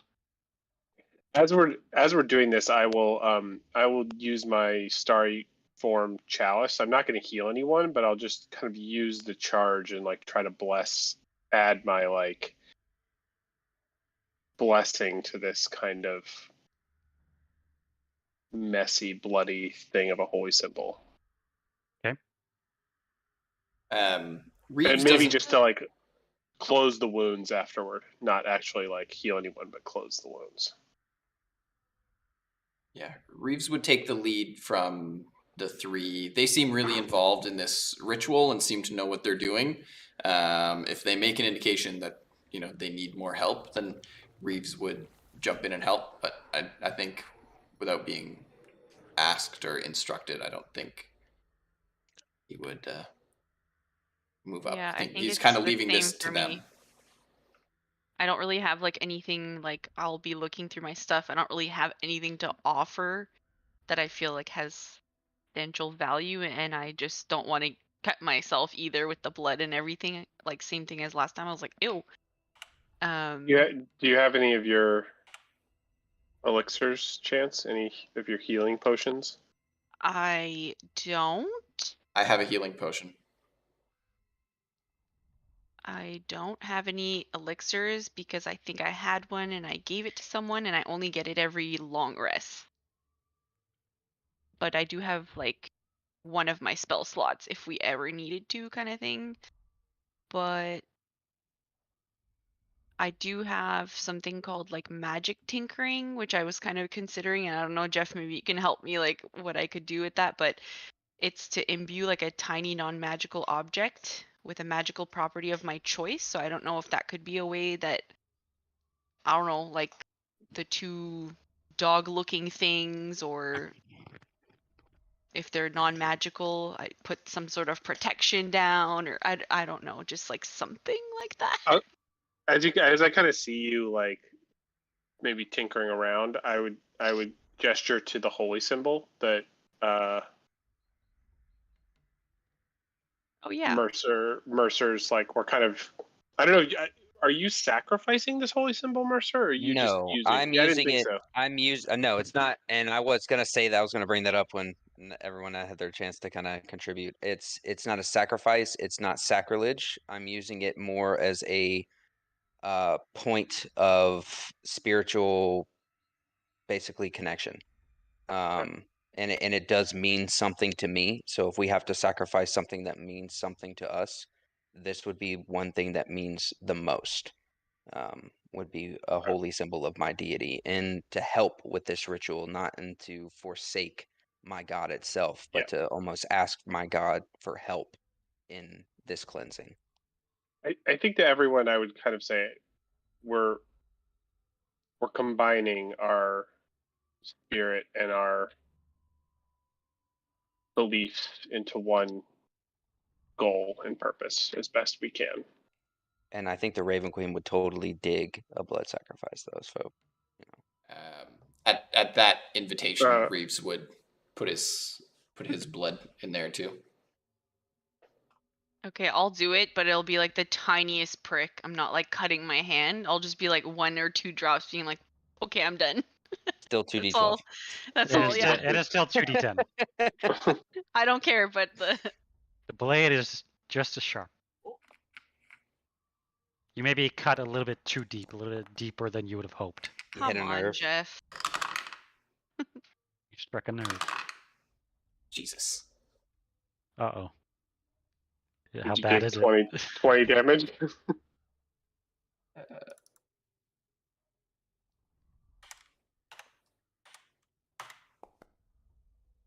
Ooh. Yikes. In his tired state, unfortunately, he cuts Ow.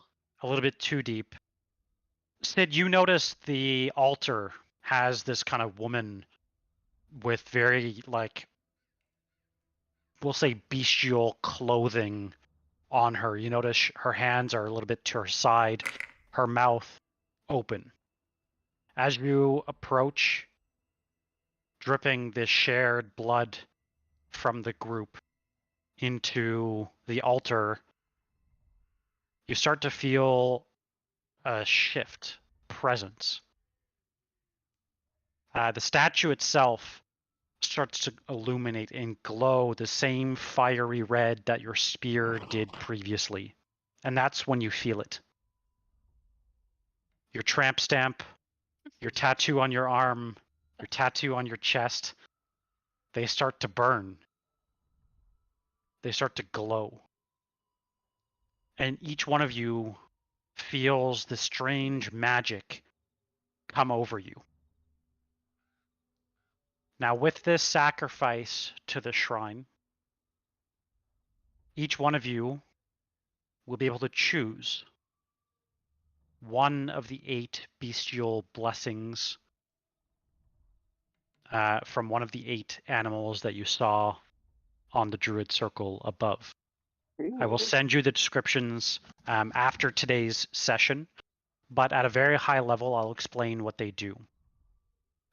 It will give you a bonus action similar to that of the Shifter race, allowing you to assume a more bestial appearance, a more like almost like an ethereal presence, It lasts for 1 minute or until you die, or until you revert back to your normal presence as a bonus action.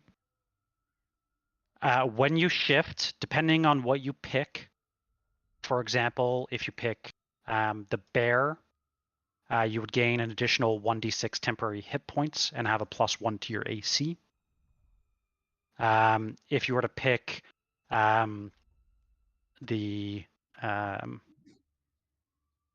what was I going to say?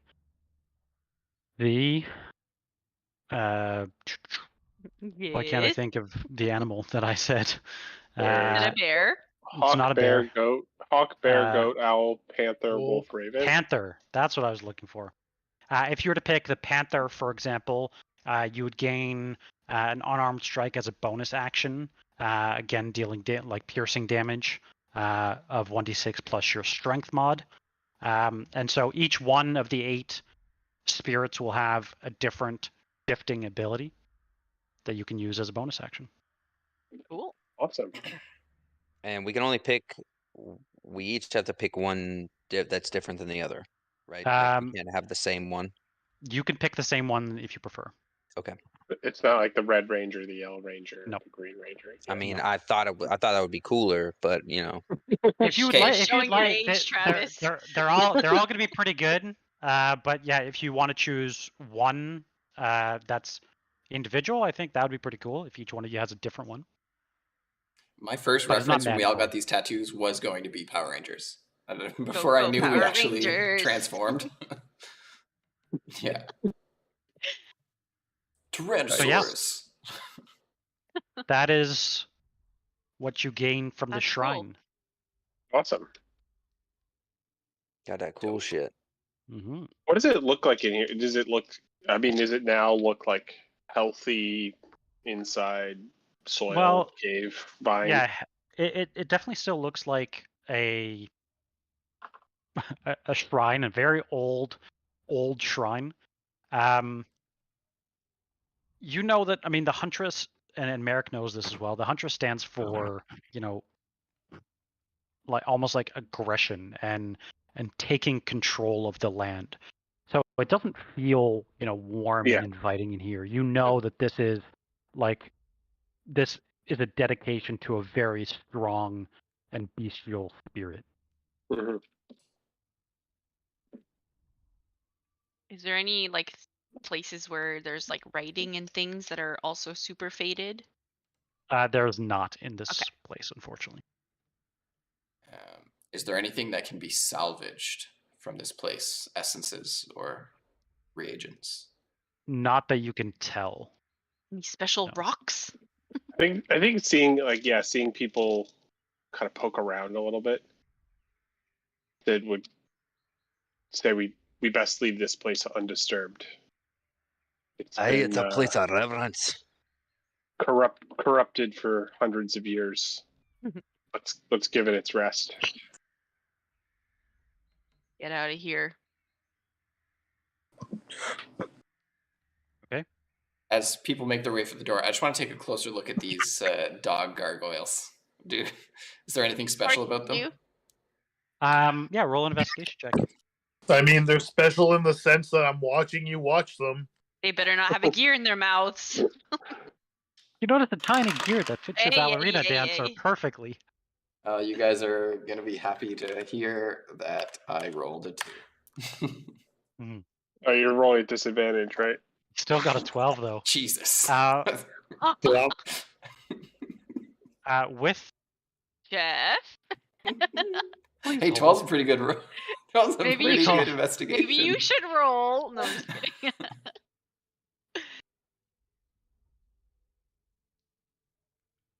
Please hold one. Where's the elevator music from before?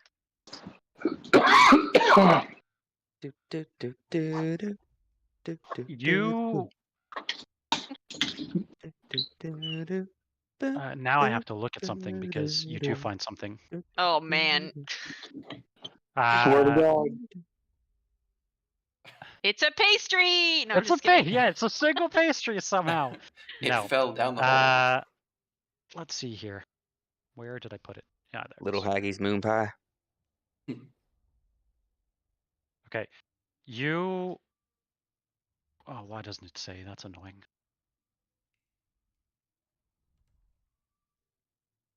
Maybe it will say... Give me one moment, please. We can also take a break and you can have a minute to look it up, Jeff, if you want. Yeah, I think. Okay. That's true. I will find it momentarily. I just didn't expect you to go looking at the thing. Stop looking at things, Matt. Mhm. I have a problem. Yes, you do.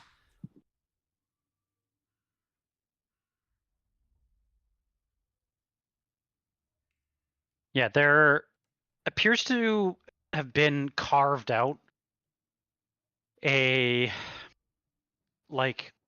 small, I don't want to say it like a hole, but like it's like a square, almost like where you'd place a box inside. That's maybe yay big, and it's almost been carved out of like the backside of the pillar, as if something would have been placed there. Oh. And I'll have you roll maybe an intelligence check to see. Is it the same box you just looked at earlier? No. Okay. That I'll just give you now. That. Oh man, my I couldn't checks are at remember what that disadvantage box. too. No, I thought saves, right? I thought it was just skill checks. There's the ability checks. For Ability exhaustion. We check, need to yeah. get this guy a pastry. Attack just rolls and ability checks, right? Not attack rolls. I think it's No, just not ability attack rolls. checks.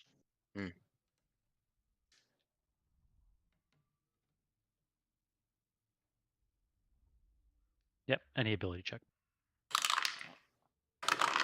Oh shit. It says 20 now, but it wasn't 20. So I think this is gonna be pretty good.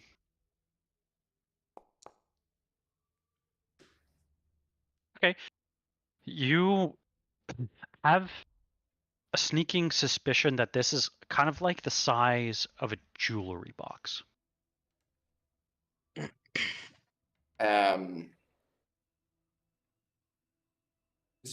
Does it look the same size as the lockbox that I found in the memory? No. Okay. I was just thinking the same thing. Yeah. That'd be a coincidence. How convenient. About the size of a jewelry box. Okay. Do we remember finding any boxes on that tower that we exploded? We have to go find the box that has the So tool. Possibly. maybe think back to last session and what you remember with Morgantha. Shall we go investigate the basement? She took the stone. She had a stone around her neck in our vision of her. Right. When we remembered back to the fire day. Yep. I think was- she has one of the 3 stones. I think she has It one. was the wrong color though. Yeah. I know, but it's Could it be it like could an have just been the illusion lighting. though? Yeah, it could have just been the lighting, you know? I mean, Could she sometimes make it colors look are like a different when they're in color? different lights. is the dress blue or gold? I don't know. Now, that might be a red think. herring. I'll give you another clue. Think back to what Madame Eva. Think back to if you open the quest log. Yeah. Jeff, you know we can't do anything for ourselves. Come on. Oh, Hey, you're we've making, done you're pretty doing good you're job. doing lots of good stuff. I meant like remembering stuff. There is the cards. Where is that one?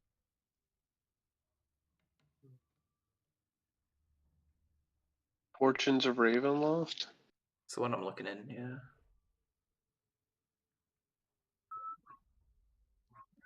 So we've done the druid.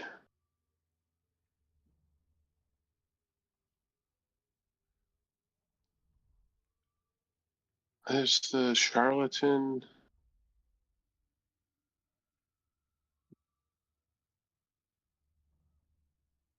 Charlatan doesn't really help very much. No, but this Seven of card Swords? does reference a treasure lying within.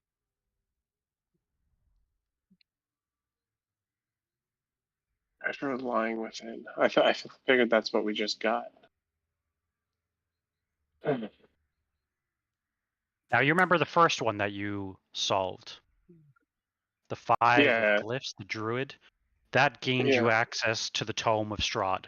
A powerful artifact you now know gives you lore and history and spells and armor when fighting Strahd. So you believe if you would have found whatever it was, it would be something significant. An actual artifact to go with. Yeah, we got a power, but there should be an artifact to go with it. It's missing. Yeah, so maybe the necklace was the artifact. It's not the gem of the. Yeah, it's not one of the 3 gems, but it's still probably exactly the artifact. Because we returned the Huntress gem already, which is red. Yeah, and this is a shrine. This appears to be a shrine to the Huntress. So we need to hunt that bitch down. Yeah, make sure we get the box to go with it. Yeah. Right. So I like to picture this being a moment of Reeves just trying to encourage you guys some more to go after the hags. I'm just using this as my just more fuel to my argument. Trying to convince you guys to want to go get the hags too. Don't have to convince me. Hey, we're going. I never met these hags. I need to meet them still, so. We can't do anything without a good night's rest. Definitely. Agreed. All in due time. What time is it now? 9 a.m. Oh, no, it'd be around 10 now. And actually, this might be a good time for a break, an IRL break. A regular normal. Where are you normal thinking hands of? break. Where are you thinking of going, or are you planning on staying here? I think we should stay until we rest. I mean, that's the safest place that we can. We don't know of any other safe location nearby that we could rest. That's close to where the hags are, unless we go to Chances. If we work out the timing, if we're gonna stay here until 7 or whatever, we would rest and then it'd be nighttime. And I mean, we can go to my cabin and possibly read more of the book. So here, I'll put you guys on the map. And then rest. And put you guys on the map just to remind you of where you are. Would I know how far we are from where the alleged Wolfsbane is? So to get to any Wolfsbane, you think the closest spot would be north of the lake. Ooh. Oh, okay, yeah, that's far. Hey, Chance's place is like right over here, right? Yeah. Yeah, it's like it's near there. Quite a journey. Yeah, it's not close. We can still go back to here though. I don't know where Reeves is gonna want to go. That's what I'm mostly worried about. Well, I mean, this place would be the best to stay at to contain them. Yeah. Yep. There are. I feel like we're safe where we're at. There are literal cages where we are. Yep. Facts. I mean, with you guys on board with my plan to go see the hags, I'm better with you guys when we do that than away from you. Right. So, until you get sight of the pastries, and then you're just gonna be, I guess what I'm worried about is what if we decide to not go straight for the hags? What is Reeves gonna do? Go straight for the hags, right? Or he's gonna keep suffering exhaustion until he dies. Yep. Yeah. You think it's more likely the second one? Yeah. But you do feel like knowing these sorts of effects, you would know that having enough willpower, specifically through downtime, like through the nights, can extend that. Yeah. So look, if we rest at 7, we get a long rest until about 3 a.m. That gives us a few hours before daylight to prepare, and start hunting down those hags. We can come up with a plan, and we've got a few hours until that point to still do the same. So I know it's kind of boring, but I honestly feel like right now we're in the safest location that we know of. We've cleansed the land around. We've gotten Piccolo out of this place. The hags are no longer here. Mm-hmm. So I think a well-earned rest is needed okay. here. No, that's totally fine. It was more of where do we go after that, and I guess I definitely think we it's should go tough. for the hags. Yeah. Okay. I think we All should right. go for the hags because Reeves is just going to keep getting more and more exhausted or not be able to We're just alleviate that fighting against exhaustion. him, like to make sure like one of us is awake and holding them down, and like Reeves is fighting against me. Reeves yeah. Well, But then we're fighting against. So one thing I will share is, you know that the hags have gone into the mountains. Yeah. You know that Casimir mentioned that the Amber Temple is located somewhere in the mountains as well, and you are not yet prepared. Now That's you what don't I'm know worried about. where the hags are, but Mm-hmm. you're more than welcome to go. But Merrick would know it is a journey. Yeah. Yeah. And it's going to be fraught with danger. Did we ask Reeves how he like got here last time? 'Cause I feel like we didn't really talk too much. We were like fighting, and then like, do we I know suppose we how have he all day to traveled talk here? about it. So easily. I feel like maybe we could like try to see if we can get help to do the same thing, to get there faster, kind of thing. I don't know. Yeah. Here's the thing too. I don't necessarily trust Casimir and his Mm. opinion of things. We have one other option, and that's to get the ingredients. Yep. To buy our friend here some more time. Maybe we'll have to hold Mercer down instead and get the ingredients. Or just some sleight of hand and deception. Yeah. Yep. All right. I'll think about it on break time. Yeah. I have to step away for 5 minutes. Let's take a quick Yeah, I gotta break pee. and yeah. Jeff, you should put on that elevator music I posted in Sirenscape for while we're waiting. Unfortunately, I can't Quick easily break. upload to Sirenscape. Quick break for us, Oh. and we'll be back in 5 minutes. I wish I could. Well, I'm gonna play it while Do we're it. waiting for everybody to get back. All right, BRB.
Yo, yo.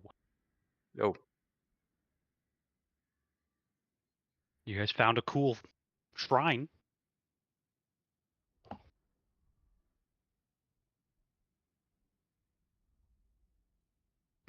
I was surprised you guys went back there.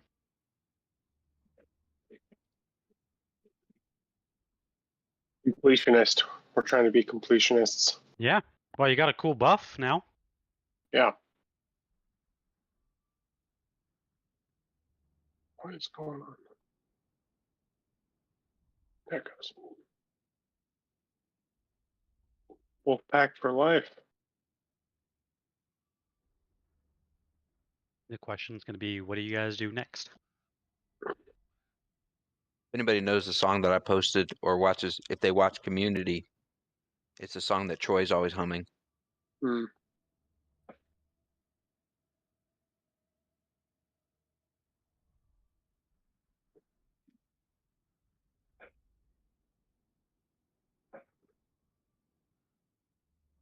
Oh, did that weekend work for you, by the way, Travis? The one after?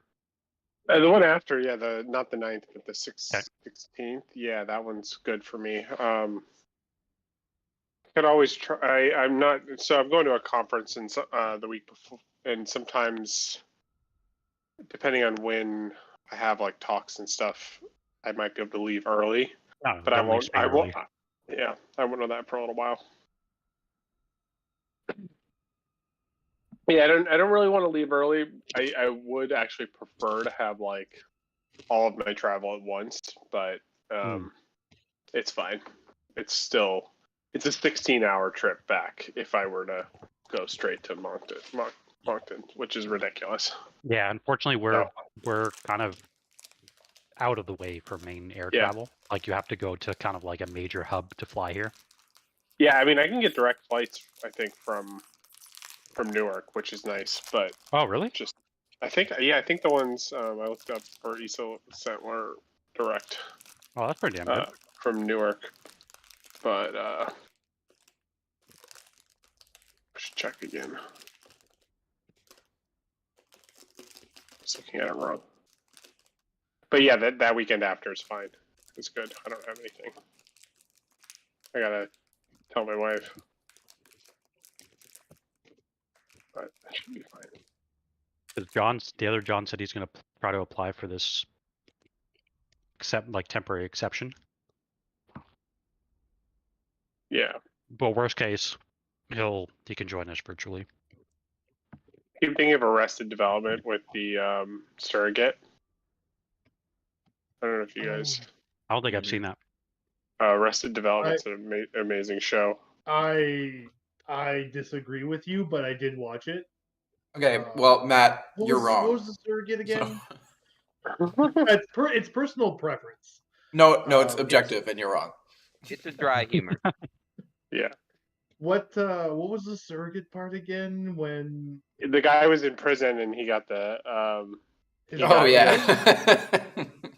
was in prison and he hired a guy to like wear a hat that says surrogate with like an earpiece and like a camera on. He would walk around and just say whatever the guy. At the family events. Yeah. Okay, that does ring a bell now. I'm sorry, I disagree with your taste in TV. Yeah, it happens. It's okay. There's always money in the banana stand. Yeah. Yep, that I agree with, literally and figuratively. I was eating a banana when the session first started. Just throw it in the garbage, you'll make $1. Jeff planned that whole thing. Exactly. June. Fun fact, there was also a band once upon a time called Bananarama. Banana Rambo? No, Bananarama. Oh. Banana Rambo would have been better. It would have, but maybe actually there's a possibility that they existed before the Rambo movies. If I ever had a pet chimpanzee, his name would be Banana Rambo.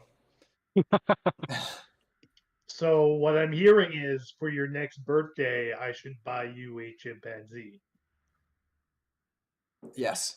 Even though I'm deathly afraid of them. Has anyone seen Nope? No, they're super friendly. Yeah, I did see that. Yeah, I saw Nope. Yeah. I heard that was good. It's chimpanzee really good. is in your dreams now? Yeah. Yeah, I get it. Well, I've always been a little. I don't remember what that added to the story, but yeah, it was such a non sequitur. Yeah. But Stephen Yu, what's that guy's name? Stephen Yu, the like guy who owned the attraction park. Like it gave his character some weird backstory. Like yeah, that's true. But it still. Yeah, it was. That's why he had PTSD or I don't know why. Yeah. But yeah. Maybe Janik will appreciate the chimpanzee more than you will, Matt. She would not. I'm having a hard time convincing her not to get a dog. I know you would. All right. Diving back in, what would you guys like to do as you climb out of this shrine? So I think a minimum. So we have hours till we rest.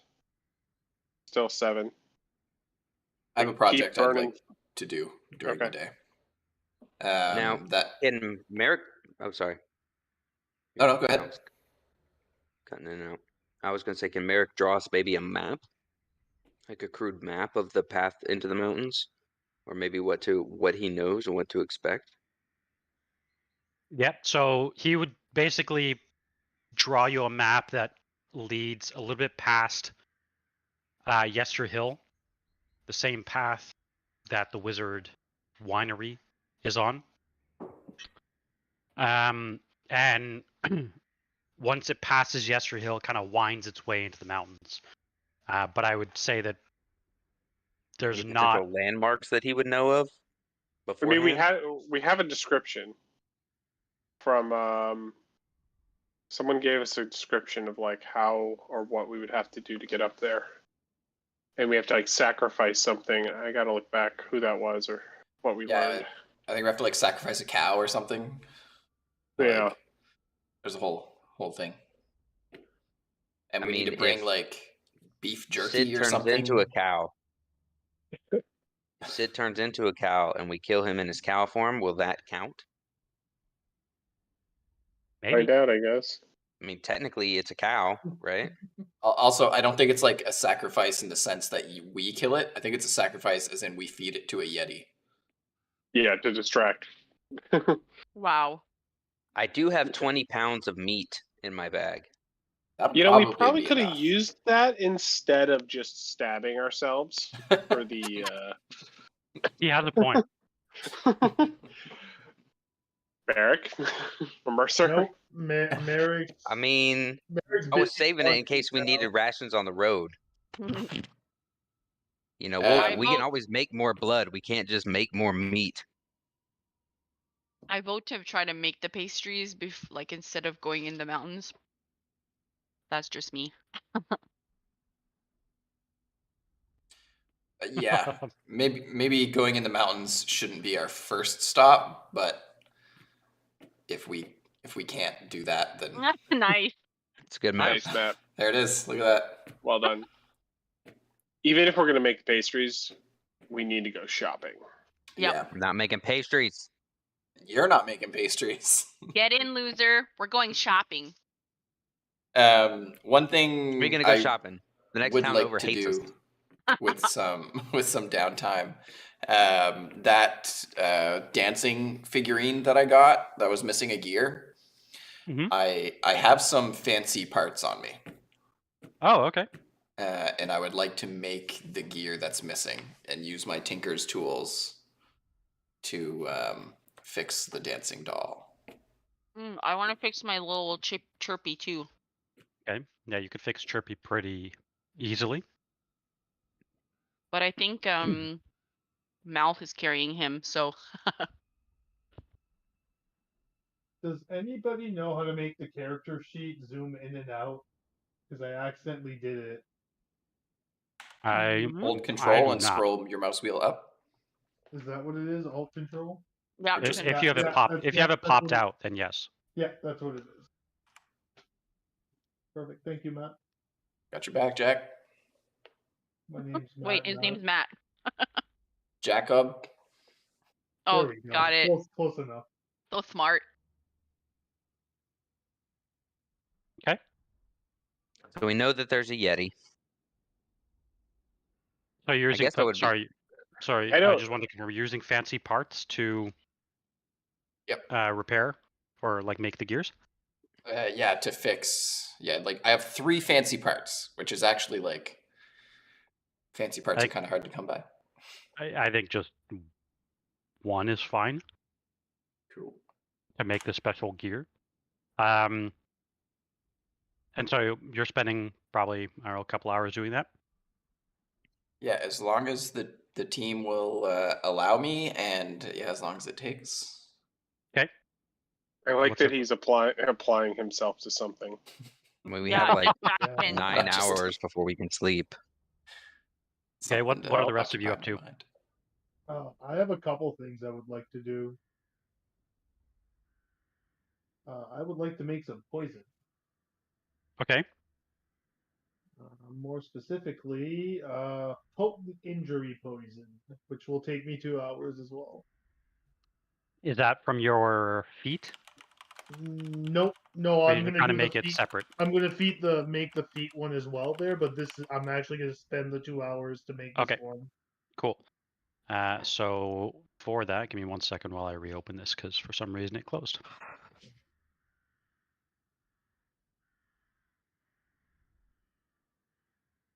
So you're trying to make a.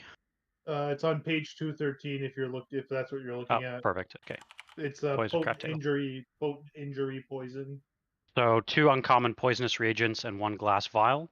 Yeah, which is exactly what I have. Well, actually, I've got 8 vials. Okay. So go ahead and roll your poisoner's kit.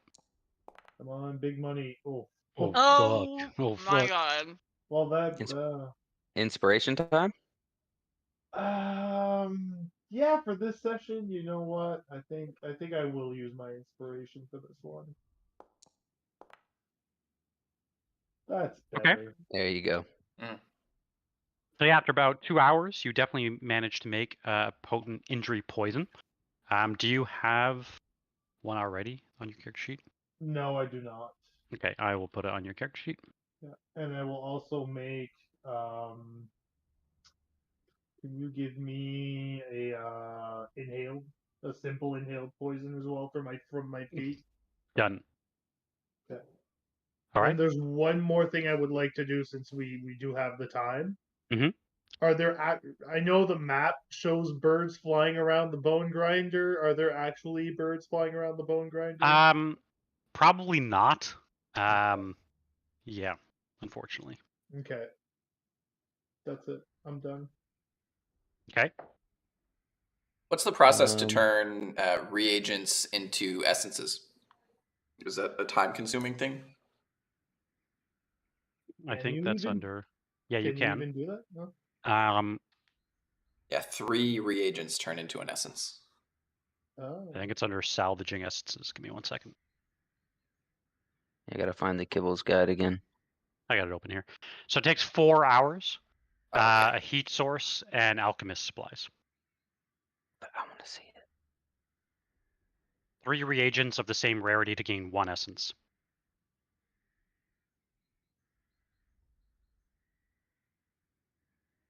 I think it's linked in the Yeah, PDF I sharing. got it. Yeah. Because I have these care pieces. Could we say we have a heat source with the stove here? Yeah, you could ignite the heat source. Yeah.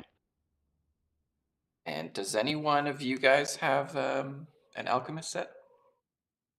I do alchemist supplies. Yeah. That's what you need. Do I have to roll or? Nope. It just takes 4 hours to do, and it's just something you could do. Yeah. Wow, I wish my poisons would work that way. Yeah, if we have 4 hours left to wait, that's what I'd like to spend them doing. Okay. I've got stuff, but can wait till everyone's ready. Mm. Anyone else? You can go ahead. I'm looking at stuff. So I am going to go, and I don't know how much we did of this, but I'd like to investigate Piccolo's. I don't think we investigated his body. I'd like to check out. No, you did. You did. You found. Because somebody pulled a ring or something, right? What did you find? You pulled a. I feel like it was a ring. I don't remember for some reason. You did find something. Okay. So you did loot his body. You found something. Here we go.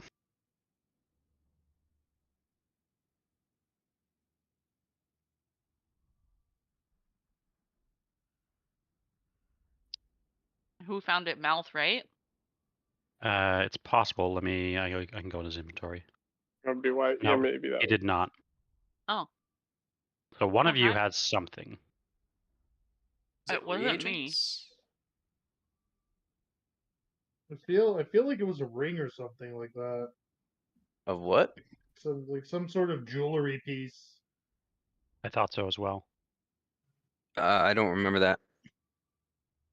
If no one's got it, I would like to find it. No, someone definitely has it, unless it didn't go into their inventories last session. Yeah, I've got a lot of stuff in my Yeah, inventory, crucible. but I'm not seeing a ring or anything. Yeah, I don't have anything like that.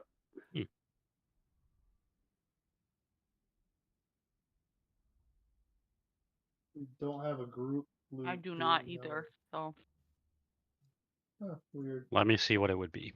I had my own ring, but it was before we saw Piccolo.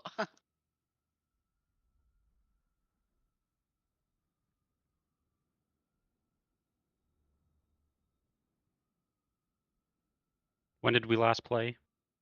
Last It was on the Wednesday. 15th. Port.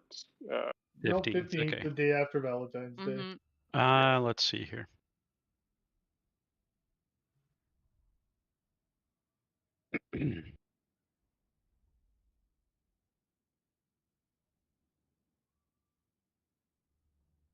I will find out what you found. I'm deleting the reagents from my inventory to make the uncommon essence. Cool. Do you have one on your inventory ready, or do you need me to add it? I do not have one. If you could give me an uncommon arcane essence, please. Done. Thank you.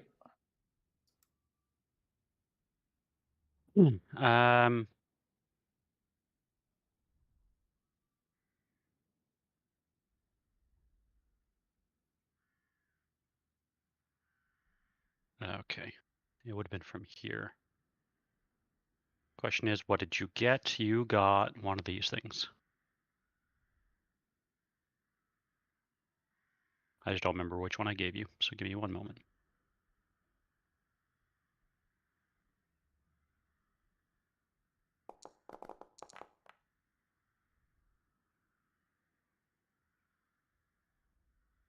So which one of us is going to equip or prepare dark vision? Me or you, Sid? We still have to do it. Yeah, we still have to do our long rest. Yeah. Yeah, after this. yeah. I'll think. I won't think about it. I'll figure out which one I gave you, and then maybe we can circle back on that. Yeah, my main goal. Well, I'd love to know what loot we got, but my main goal. I'm trying to see if there's any connection. Like, there's this connection between Piccolo and Blinsky, I think, and I'm trying to see if there's anything else I can learn.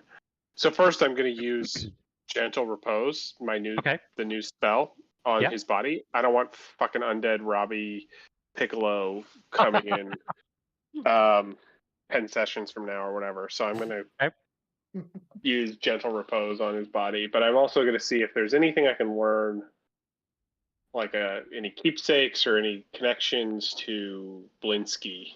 So yeah, if you remember back many sessions ago, you remember that Gadolf Blinsky, the toy maker in Vallaki, was his brother. Yeah. And you remember there was a story that Gadolf told you that his brother was basically not good enough.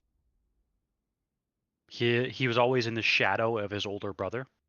His older brother had this successful toy shop in Vallaki, and Piccolo could never really make the type of toys that Gadolf could. And so you remember there was a time where there was clearly some friction between the two, and Piccolo kind of disappeared and left Vallaki.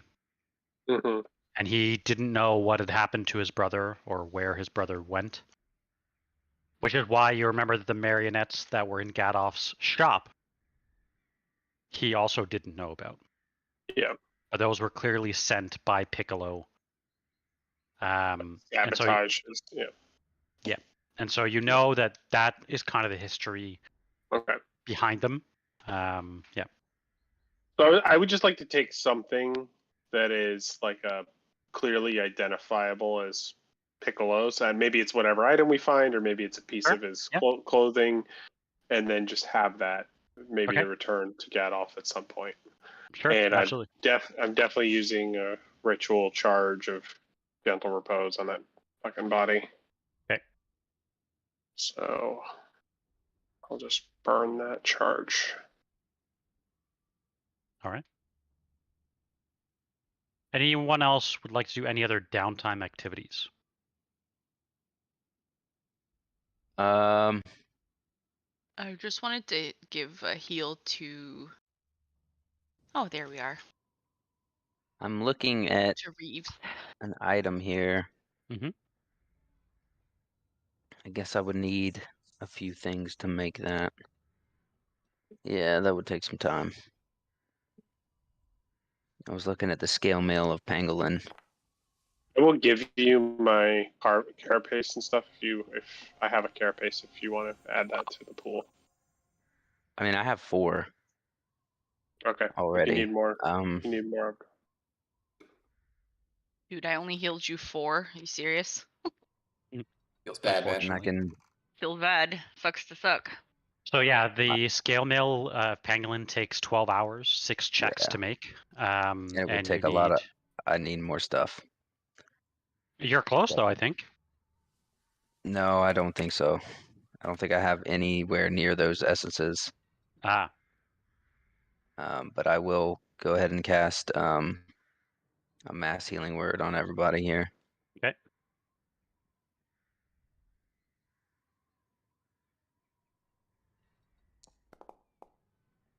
Anyone else would like to do anything else during downtime activity? Can I check out that book that Isabel found? The wine book? Nope. Don't you also have a... No. The one that goes what was it called Into again? the Abyss. Oh my god. A glimpse into the abyss. A glimpse. A glimpse into the abyss. I left the vintage wine book behind. Yeah. You can absolutely do that.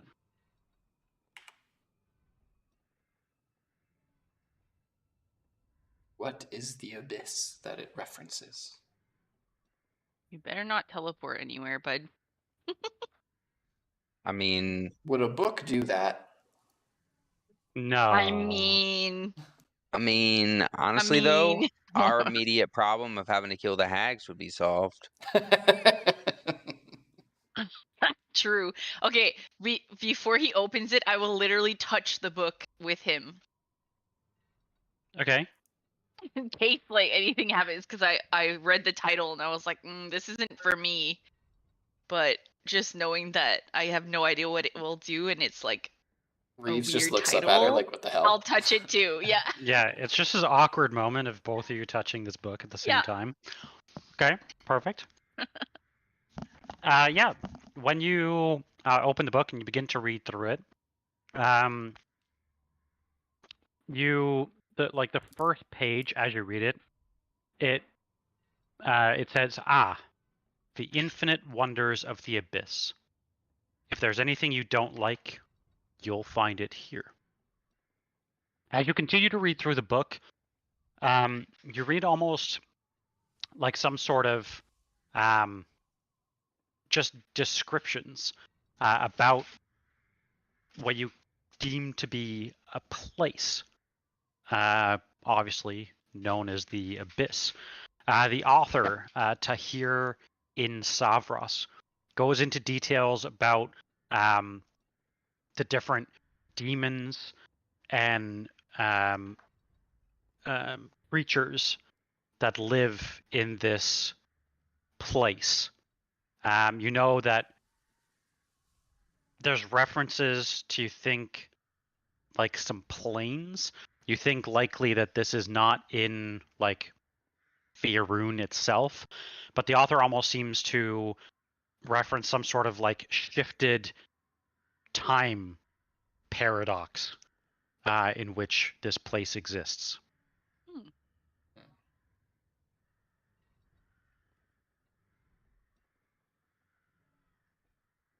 Time paradox. Mm-hmm. Is there any information, like a forward by the author, that gives a bit more detail about Tahir? Like the author, you mean? Yeah. Like any more detail about him? Yeah. Not particular. Unfortunately, it's not like on the back of the book where there's like about the author. That's exactly what I was hoping for. Unfortunately, that's not in there. But you could tell this is a very ancient book. This is a book that you think would be worthy of being in like some of the great libraries, like Candlekeep. It definitely feels like a very valuable book. If you were to keep reading, you would learn that there are basically many different layers of the abyss, and each layer kind of has its own characteristics that make that like terrain spot unique. There have been at least 700 different layers of the abyss that are cataloged in this book. God damn. Yeah, I'll look to Reeves and be like, interesting. Do you think we could send Strahd into the abyss? Question mark. One of the many layers. Not a terrible idea. Unless it kills them. Is there any indication about a way to get to the abyss? Great question. Just like, damn it, why'd you open this book? No, I love it. Are you sure we're not already in one? Yeah, is this real? Yeah, check all 700 layers to see if it's one of these. You know that there are powerful magic users that can open portals to many different planes of existence. You assume that it would take a very powerful magic user to Maybe get like one we've met already. Yeah, in a Jeff, tower. maybe when we've met already. Maybe. Who's fucking flying around Barovia somewhere, causing Maybe you know, Just crashing. Maybe a demon that crashed down in a tower. Whoops. You think perhaps the knock came from a From the layer abyss. of the abyss? What? Yeah. Funny how that works. We gotta get out of this place. Fuck. I love That how felt like finally it. Sid's like realized like fuck, we gotta get out of Barovia. Yeah. This feels like a 2 steps forward, 1 step back kind of Yep. revelation. You mean, mean the opposite there? We can sell it for money, Reeves. What? One step forward, 2 steps back? I feel like we're we've still made technically in a progress. demi-plane. We're technically in a demi-plane, right? Jeff, we're technically in a demi-plane, Barovia. He doesn't know. Yeah, he does. I mean, because I could just banish everybody and send us all back to our home plane. Maybe. That's aggressive. Just one by one, but who banishes the last person? I can banish myself. Well, I mean, you're not gonna send me anywhere because I'm already at home. Sorry, you'd buddy. go somewhere. I mean, You'd go somewhere. We just don't know where. All right. Are we hanging out until we rest, do our long rest, and then we are deciding whether we go bake cookies, go bake pastries, or we go chase some hags? I don't think we're ready for hags, but I don't think so either. How much time do we have to kill in total? we only got a couple more hours. 6 more hours. I mean, I could read another chapter of the book. We could, I say we could always read a chapter of the book. Figure out what we're gonna do. Put off till next session what we're gonna do. Can you revisit like the chapters we've already read to see if we've missed anything? It's a good question. Like now that we learned chapter 2, do we want to like go back to chapter 1 to see if we learn anything new? I don't know, just a thought. I will use a harness divine power to get a 3rd level spell slot back if we're gonna read the book. Okay. What does happen when I look back at the pages we've already read? So they are deciphered, but you do not. Nothing else happens. Like there's It's no. it's not a vision. It's like maybe a diary or like words, but not exactly. Yeah. Worst bedtime story ever. Worth a shot. How many chapters? How many chapters were there again? Maybe 11. 10 more. Yeah. Maybe 8 more. Mm-hmm. All right. Chapter 3 is my vote. What about I mean, if everyone nobody else? else cares, yeah, let's lore dump episode. Let's learn Yeah. what we can. Might as well. I'm down for that. So you're reading the book Sure, again? Sitting here while we're just sitting here with our thumbs up our asses. Might as well. I'll try to read the book if anyone wants to help me, or Yep. I'll guidance you. Okay. maybe Isa can help me again. Mm-hmm. Maybe Chance can help me again. So I will mark that you have read in the quest log. You are deciphering Tome of Strahd. You've completed Chapter 2. Chapter 3 is now what you are on. We You did a prelude. Oh, prelude. Oh, jeez. Yeah, prelude. Oh, man. All right. Oh, so I gotta Lord. make another Arcana check Another Arcana check. with yeah. D4. Oh yeah. You're gonna need it. And does anyone want to give me their inspiration Yes, you can have mine. or flash of genius? I don't know. Oh, true. You Can use he Flash add that Genius. on top of the guidance? Yep. Okay. That'd be 17, right? Wait, I have to put it. I think I don't know if you have any left. it's my last one. I am dry. I literally have nothing left. Yeah, let's hope this isn't So like a it's battle. That's a 17. Yeah. Okay, that is just enough. Oh my god, this is gonna get real hard. Every chapter gets more and more difficult. This one, as you begin to read it, it takes you quite some time. Longer than, and let me just forward the times here, longer than any other chapter that you've read. But as you begin to read the chapter, at the beginning you read, "At my advisor's behest, I called for my remaining family, long unseated from their ancient thrones, and brought them here to settle in the castle I built for them. From this plea came a younger brother of mine, Sergei, nearly grown, and I had never known him." With that, I have moved you to the map. Let me know when you Good. Good. and I'm gonna move you guys here. I'm gonna disable this so you guys can actually see.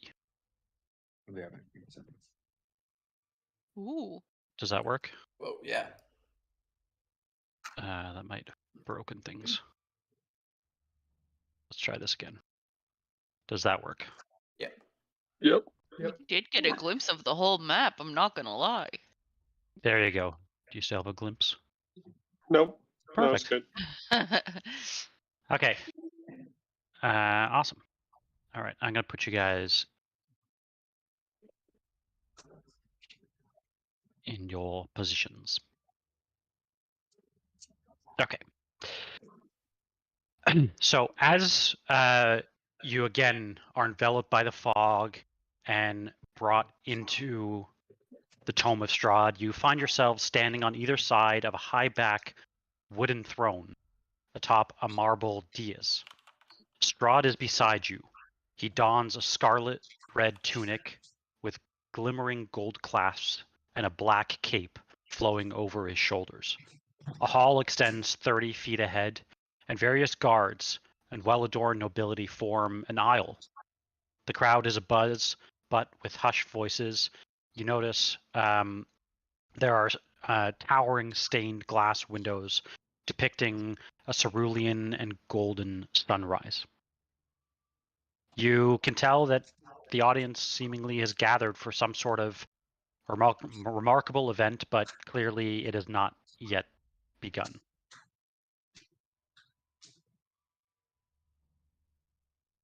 What kind of people are we this time? So you find yourself as the same commanders that you were when you led the battle at Argynvost. And when in time does this seem like, if you look at Strahd's hands or anything, does he? His hands Babbler? have long healed by now. Hmm. You can tell that based on his like black cape and this scarlet red tunic, that this is like the finest of armors that somebody could make. Would it be the same type of outfit we saw him in previously? No. Hmm. Well, similar, but not this exact outfit. And does he look as healthy as last time? He looks even more powerful. But not undead.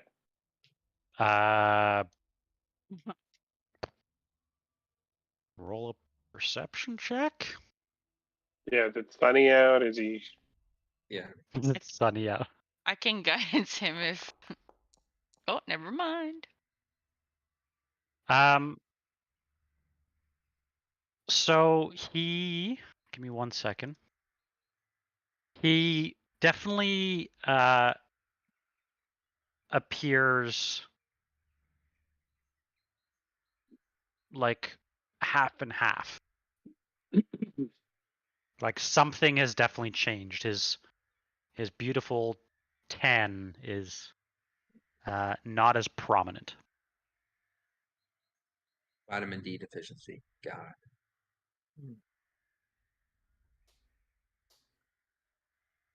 And what does the mood seem like? Does it seem like a It seems like people celebration? seem excited.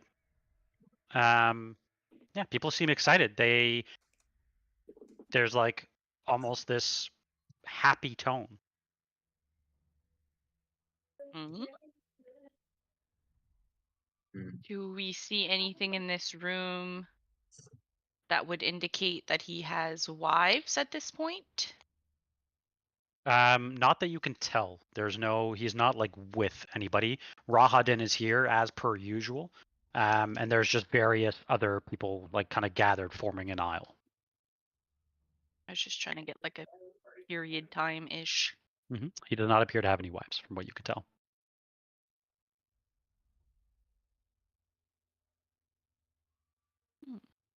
So I guess I missed it. What are they waiting for? What are they forming queues for? You're not sure.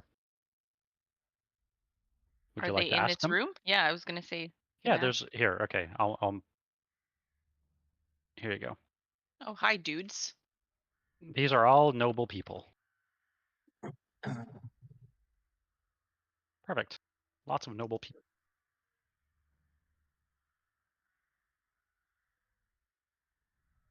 Maybe to the nearest person that can quietly say something to, ask. I've forgotten, what's the order of events? Oh, haven't you heard his family? They're coming here to the castle. We're awaiting their arrival. Wait, what? 7 days. It seems much longer than that, but maybe not. Maybe he healed quickly. Well, he gained a lot of power. Yeah. Well, I mean, judging by the dagger he plunged in his hand. Yeah. Is the dagger still on him? Roll a perception check. I will do that. Oh, almost rolled persuasion. Oh. You do like a very detailed scan, and you do not see it. Right. Well, I guess we're just waiting for it to play out then. Didn't you see that dagger kind of like lit up too, though? You're not sure if it was the dagger itself that lit up, but there was definitely some sort of magic at play. Okay. As you continue to wait, the murmurs in the hall are quieted when the groan of heavy wooden doors on the left side of the entrance hall start to part. You notice a procession of marching footsteps and the fanfare of trumpets that precede what, to a lot of you, appears to be a beautiful man with wavy black hair, kind eyes, and a very warming smile as he enters into the chamber. He approaches boldly, draped in the familiar robes of the Morning Lord. You notice a gilded, radiant sword rests at his hip, and the hilt of the weapon is so finely crafted that you would not be faulted for believing that it was made of pure light. He walks up to Strahd and takes a knee before the throne. You notice then that Rahadin takes a step forward and pronounces to the room, "Welcome, Sergei von Zarovich, second son of King Barof and Queen Ravenovia, awakened son of the Morning Lord, to our castle Ravenloft. The keep's splendors and comforts are yours." And that's when you notice Sergei rises to his feet. Strahd, next to you, also rises in turn and steps down the marble stairs, standing about a half-foot taller than his younger brother. He reaches to shake his guest's hand, but as their forearms meet, Sergei pulls his brother in for a hug. Strahd steps back and pronounces loud enough for the room to hear, "It is good to have you, brother. Come, let us celebrate." Does All of Sergey? you... Oh, sorry. No, go ahead. Let's ask. Does Sergey look like one of the armored knights we saw in the paintings back in Castle Strahd? No. Okay. No. I will share with you an image here.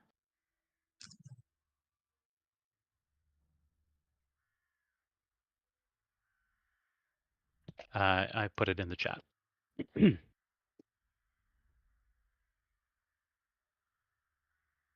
Oh, he cute. He kind of looks like Michael Jackson, but less creepy. Okay, never Then he doesn't mind. look like Michael Jackson. But kind of. Like I said, to you, he is quite a handsome man. He's a cross between Ezra Miller and that kid from that movie you watched the other day, Isabel. That's what I was thinking. My God, what's his name? Chalamet, Timothy Chalamet. Yeah, that guy. As all of you notice this interaction, you can clearly recognize that Strahd appears visibly uncomfortable by the hug that took place. As this hug happens, though, the room erupts into applause, and the stained glass window shines like the rising sun. Powerful rays of light start to enter the room as you suddenly feel a gentle breeze brush past your cheeks. The earthy smell of a fresh grass brings spring and summer warmth, and the sun embraces you. As you start to get to your senses, the serenity is broken by raucous cheering. Raucous. Raucous. That's a new word. By Ruckus. amazingly loud cheering. You notice 3 sets of tiered benches have been constructed around a ring of dirt. 2 guests currently stand at its center in studded armor with weapons drawn. 40 feet ahead of you are 2 wrought iron gates that lead to an overlook. Even from this distance, you can see the snow caps of a far-off mountain range to the south. And I'm going to move you guys. I have a question about the hug. Yes. You said he seemed uncomfortable, but did it hurt him? Like, did his skin burn a little bit? Did it smoke? Did it? Okay. It did not. Just checking. Good question. Yeah. Can you Just guys didn't see like this area? Yep. Okay, I'm gonna put you guys. You guys are in the stands. It could be wherever you like. As you look, you notice that there are currently 2 fighters in the center of this ring that appear to be fighting one another.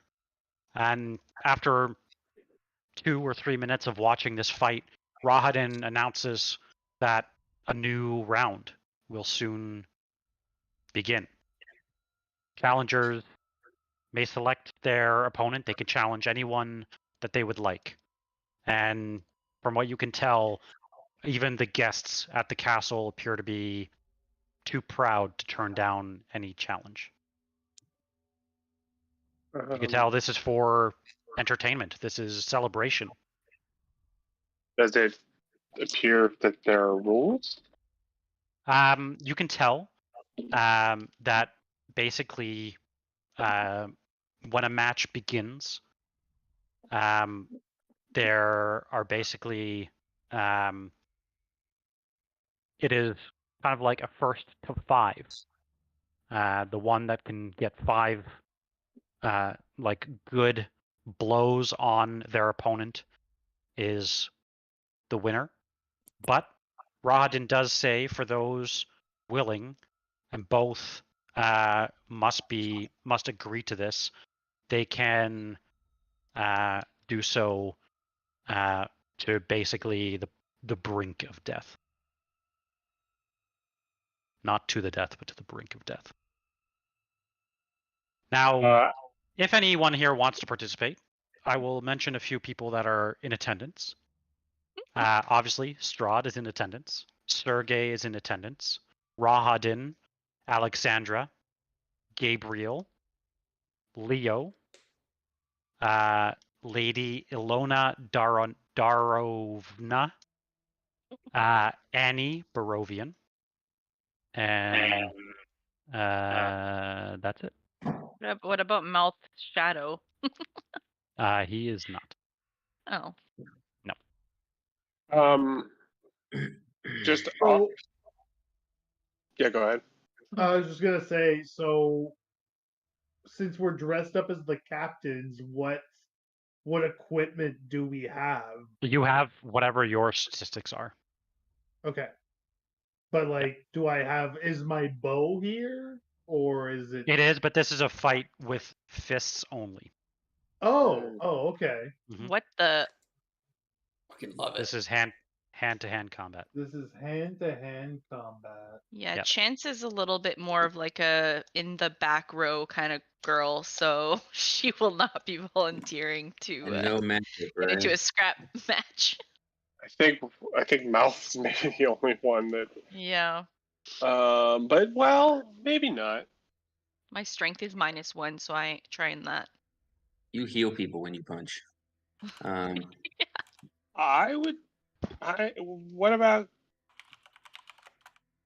What about primal savagery cantrips? Sure. I would consider challenging someone if no one else is stepping forward. I am also considering challenging someone, but you go first. No, but you go ahead if you're gonna do it, because you have a little bit. You're like the anti-Strahd, right? I'm gonna stand up and call out Sergei. Actually, I was about to do the same thing if you were gonna do it. Okay. No, you go. I was gonna just like try to ask him questions like while battling him about what he knows about his brother. Doesn't mean there has to be only one fight. That's true. Everyone's Go for it, challenged, man. Sergei. Yeah. Okay. Go, Merrick. So I just did. I'm waiting for Sergei to. He accepts, and he steps forward into the fighting pit with you. So as we're stepping into the fighting pit, I'm gonna, in a friendly tone, I'm gonna look at him and say, "Care to make a wager?" I do not consider myself a betting man. Really, nothing entices you to make a friendly gentleman's wager.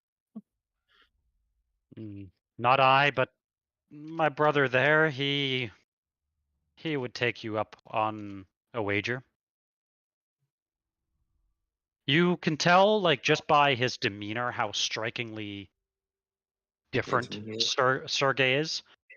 And you can tell that he is very aligned with the church.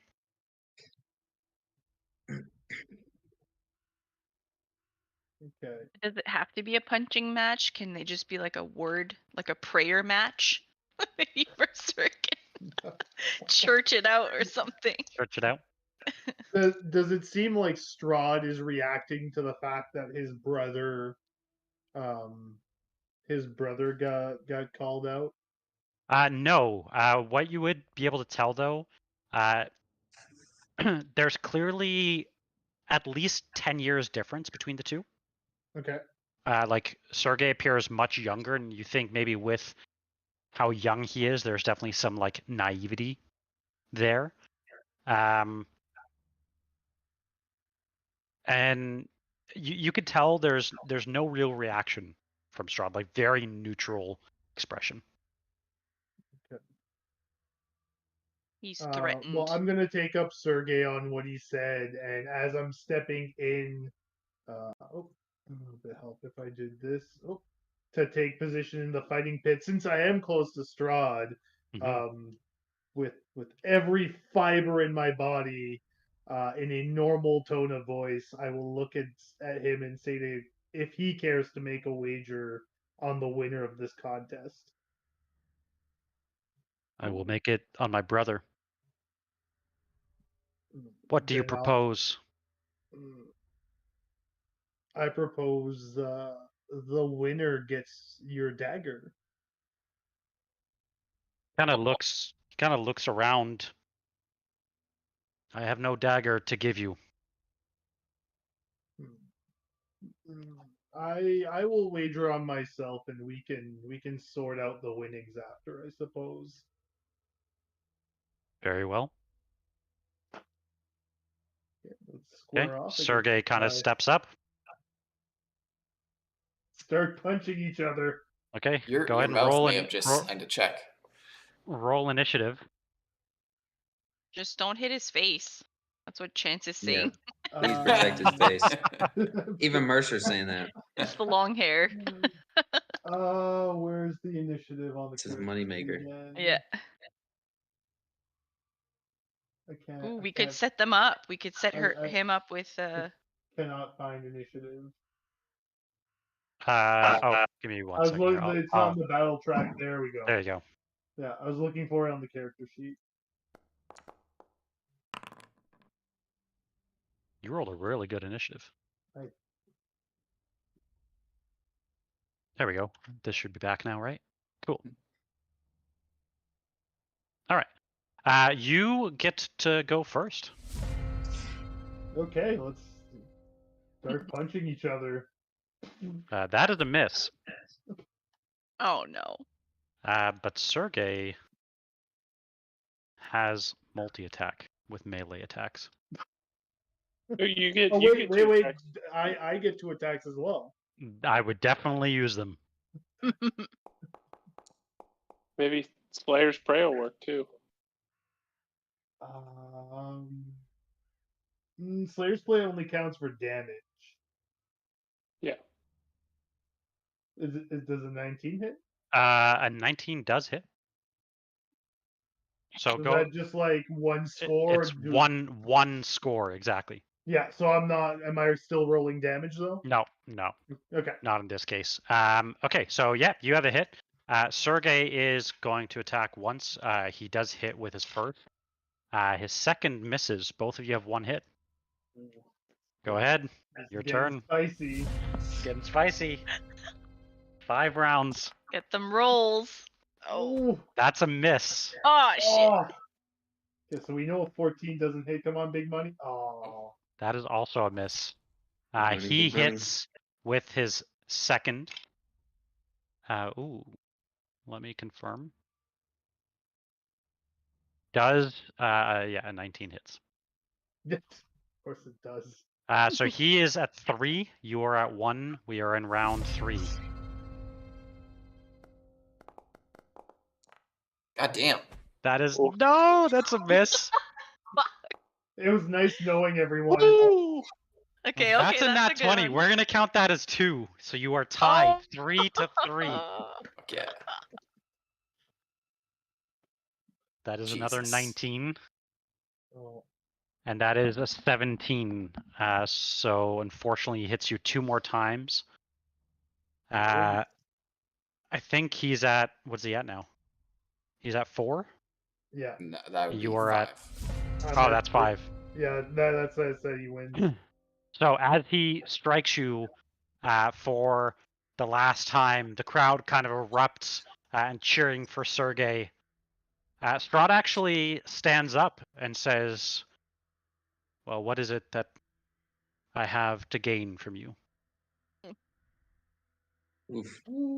That was cold. Oh yeah. Merrick doesn't like this. But he's gonna play the parts. He's like, what would you command of me?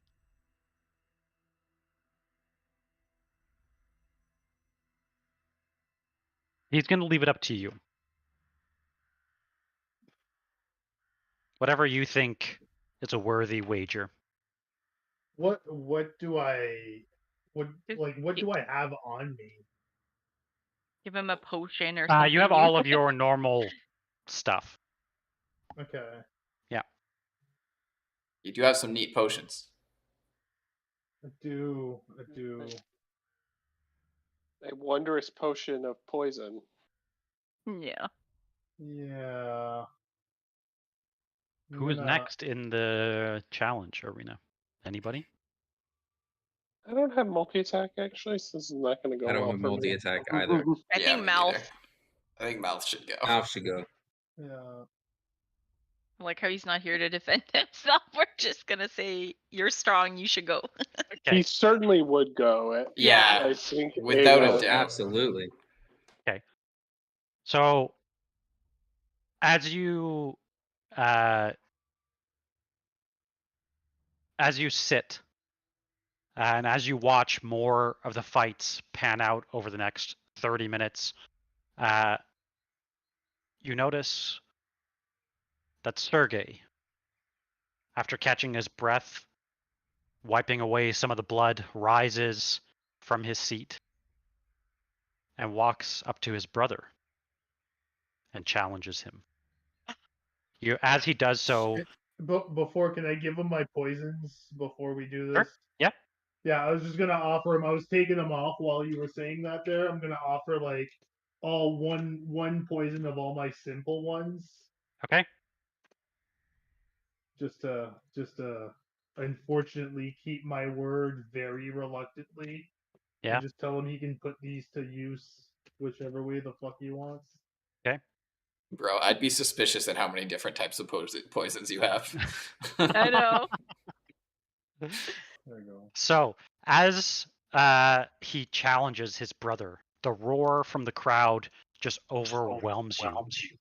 You find yourselves in different seats than you were in before, but still surrounding this same pit. You notice now that Strahd and Sergei are locked in a duel, and it's unlike all the other duels that have happened this evening. This appears to be with weapons. They appear to be having an actual duel. You notice Sergei's sword flies down, nearly chopping Strahd in two. But Strahd, the Lord, raises his sword just in time to leave an inch gap between Sergei's steel and his skull. Sergei dips back, narrowly avoiding his brother's parrying dagger, which you remember he claimed he did not have. What a fucking liar. Nah, He you props Strahd. he props himself up, tossing his own parrying dagger into a reverse grip and tilting his short sword, not like a noble in a duel, but a teenager in a street fight. Strahd scans Sergei's sloppy stance, and in a flurry of black cloth, he leads with a feint before swiping low with his red, black, and gold dagger. The younger von Zarovich, Sergei, is caught off guard but manages to catch his brother's arm, batting the dagger away just as the point scratches his armor. Sergei hastily brings his blade around in a broad sweep and spins frantically towards his target. Strahd parries the obvious attack with ease, but the dervish twirls, masks the dagger that nearly finds the elder's throat. Strahd weaves into Sergei's whirling blades like a dancer, twirling with their partner, pulling his neck back enough to avoid the fine steel edge and forcing his brother to overstep. He stands swiftly upright, his blade held straight, to the point pressed gently to the base of Sergei's skull. They lower their weapons and bow in front of the crowd, which erupts with applause. The brothers look out over the people, and Sergei waves enthusiastically. An enormous smile is plastered on his exuberant face, and hardly a drop of sweat breaks on his forehead.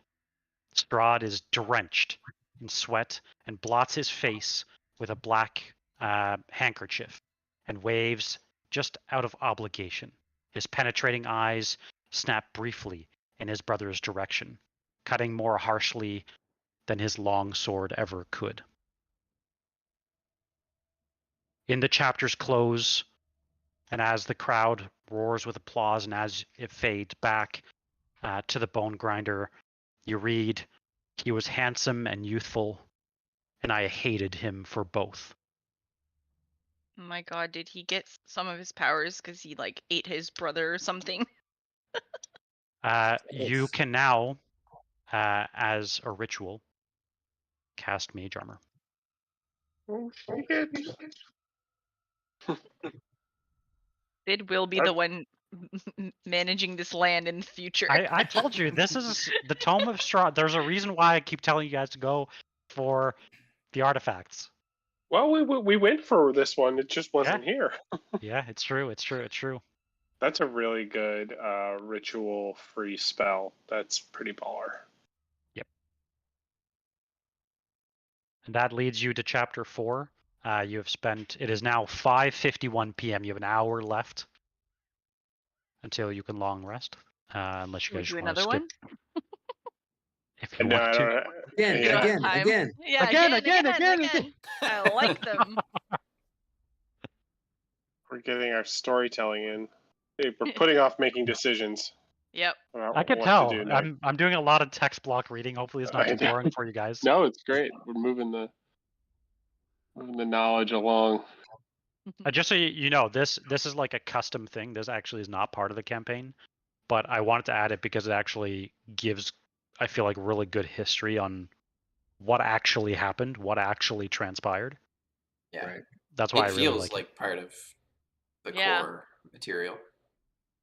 So something I was just thinking about is we've been able to take objects from this place. Yeah.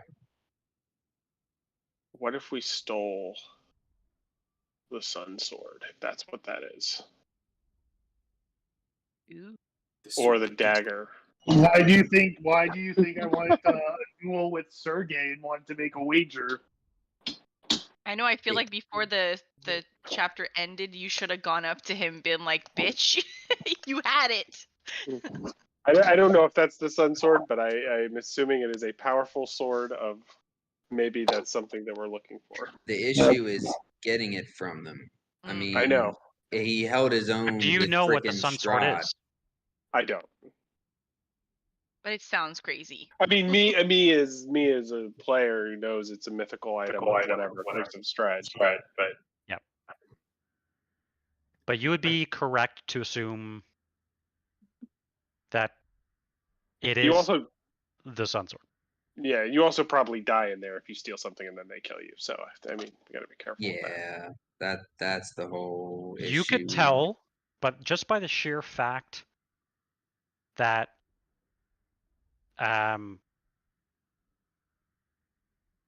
like his the fact that it took all of Strahd's power to defeat his brother, and his brother was not even sweating at all. Yeah. And you know Strahd to be very powerful. That should give you an indication of how powerful Sergei really is. Yeah. I'm telling you, he ate him. Like, how else did he get his power? And the fact that he has a +8, the fact that he has a +8 to his unarmed attacks should also tell you how powerful he is. Holy shit. Yeah. Should have challenged Strahd. Strahd at that time was actually weaker. Yeah. But I don't think if we killed Strahd in the book, it would kill him in real life. You think he's still? He's not weak. He's not weak when you guys just met him. But he's not as strong as he is today. But he's not. He's not weak by any stretch. I didn't want to kill him. I wanted his dagger. Is what I wanted. Yeah. Yeah. I wanted his dagger too. Interesting. So I will tell you, if you remember a few sessions ago when you heard from Madame Eva's prediction of a fourth artifact, a dagger of the Baal Verzi. You'll remember that there was an assassin that wielded that dagger. Yeah. So you think that that is more likely that dagger. So that's the dagger he took off of that guy. Yeah, when they talk about the asset, but what's curious about that is they say they don't. I'm just curious about them like talking about that as not really an assassination attempt. Like that seems to conflict Yeah, that was with. weird. That's what the card was saying. Yeah. Yeah. History and just never always lines up. Well, you do know that Madame Eva is a seer, and she can predict many different outcomes.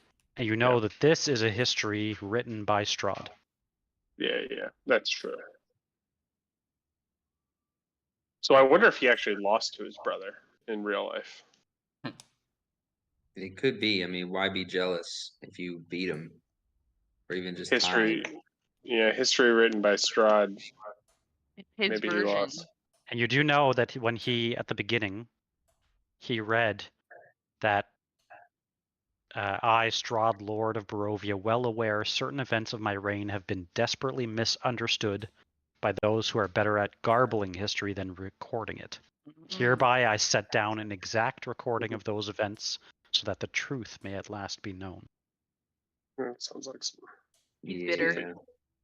Sounds like some fake news bullshit. Bitter baby boy. Sounds like Fox News. Yeah. Tell me about it. So, what would you all like to do? I think it's nap time. Okay. It is nap time.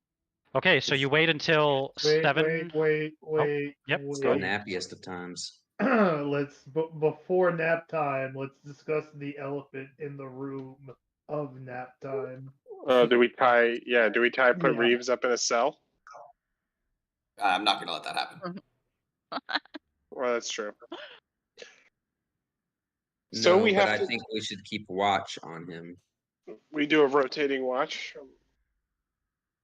I'm being very cooperative. Otherwise, I just won't be. He has been tied up. But I mean, Yeah, we don't have addicts to do time what up, addicts do. We can like point to a corner and tell him to sleep there. Like he doesn't have to be tied up or anything. Just like not by a door or a window. I think we just tell him that, like, as soon as we're all awake, we're gonna go look for those last remaining ingredients. So, like, he cooperates and sticks around. I'm waiting for Christmas. We might need to knock out Mercer. We can Your chances of getting what you desire are higher with us than without us. Yeah, that's my rationale. That's Reeves' rationale at this point as well. Yeah. I don't say how you're going to get it. I just say your chances of getting it are higher with us than without us. Can we long rest in like turns, I guess, Jeff? To like. Yeah, you can do a watch order. Yeah. Okay. Okay, so for those of you who are resting, I will move you guys to this map here, just so you guys can. There we go. Just so you guys can do like easily access your character sheets.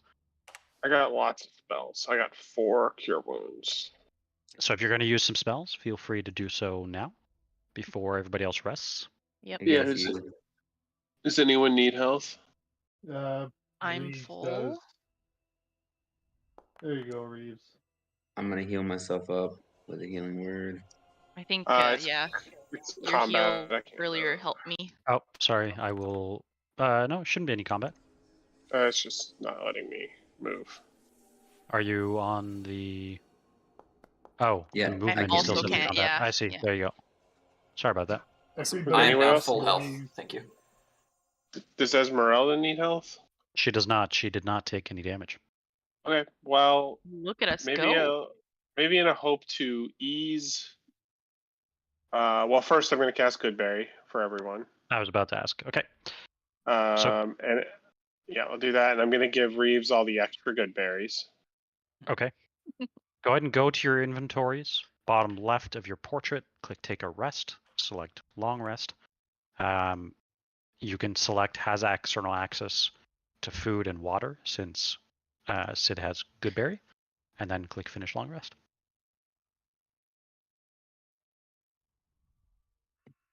I'm going to need a con save, Reeves. Yeah, I was also going to say, can I cast, like, I have a spell slot of Lesser Restoration. Can I cast that to try to give him a, like, I know it doesn't fix it, but can I, like, essentially try to help him through this con save by using a Lesser Restoration spell slot? Okay, yeah, I'll give him advantage on the con save. Because, yeah. Yeah, okay. So glad you did that.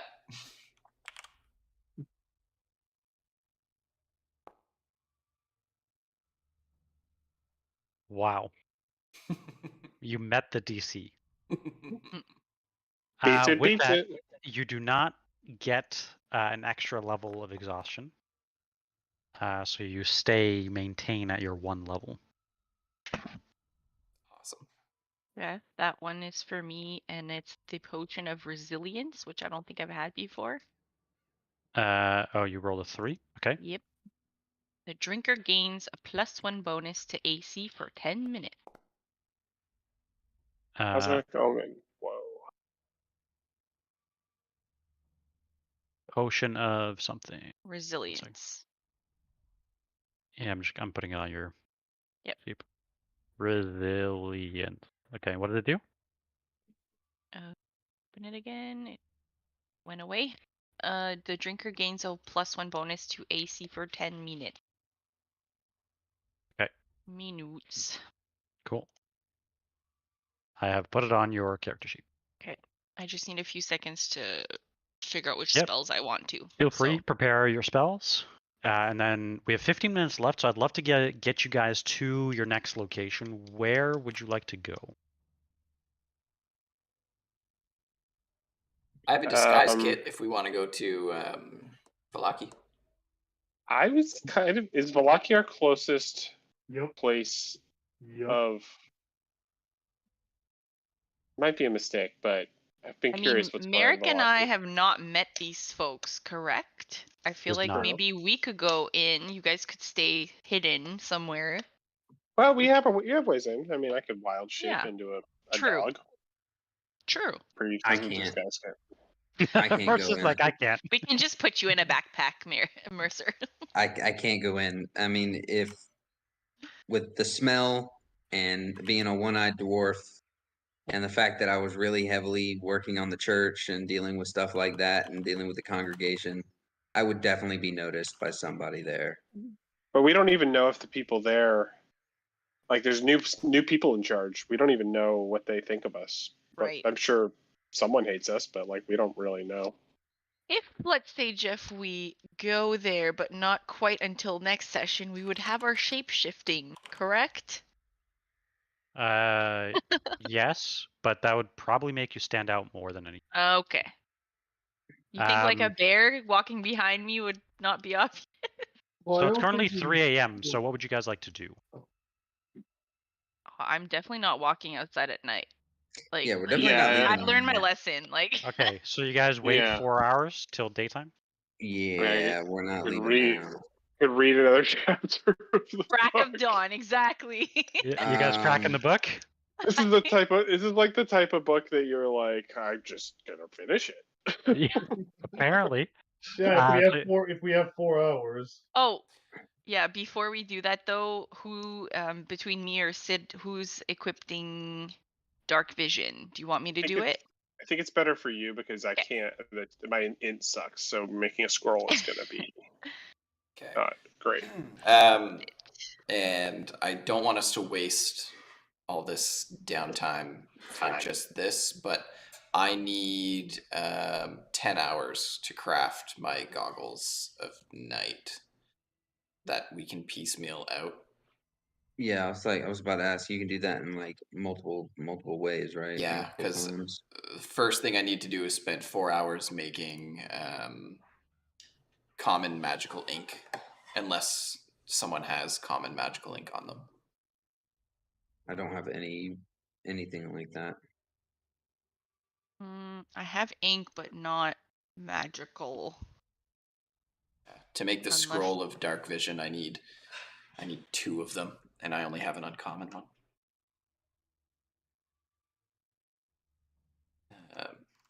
But we have a lot of time before that, don't we? Like, how much time do we have to kill? What time is it? We have 4 hours to kill, I believe. Oh, we only have 4 hours. Okay. Yeah. Never mind. I mean, you guys could spend as long as you wanted. I mean, there's no. All right, we can't. I Yeah, mean, shit's gonna happen. We can't stay here forever. Yeah, we've already stayed here for 2.5 days, so. Okay. Yeah, if you guys want to start another chapter, I'm down to start another chapter instead of getting a kick on that. I can do these during like little intervals on our long rests and stuff. Well, the chapter doesn't take. I mean, it's just me and whoever's helping me. Realistically, right? You can do things while I'm doing that. It's not everyone. You are all engulfed in the book. Oh, okay. I thought this. Okay. Yep. I just don't. Yeah, I don't think we have random downtime to kill like this that often. And if once we leave here, yeah, it's more valuable for the team. Yeah. Yeah.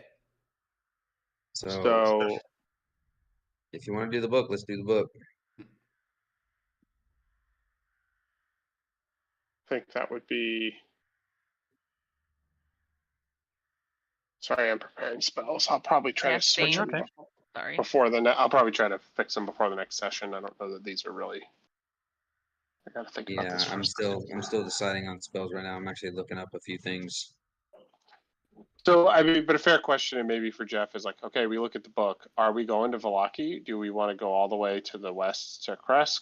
You know, like, do we want to go to a safer city? Like, because Kresk is a safer city, or do we actually go to Barovia? But will Kresk have the items that you need? Not that I'm endorsing this, because they might. I mean, it's regular, like just regular stuff. You believe they would. Like any town would have it. Yeah. Honestly, the other question I have is how close are we to that inn we stayed at, the Surf Falls Inn?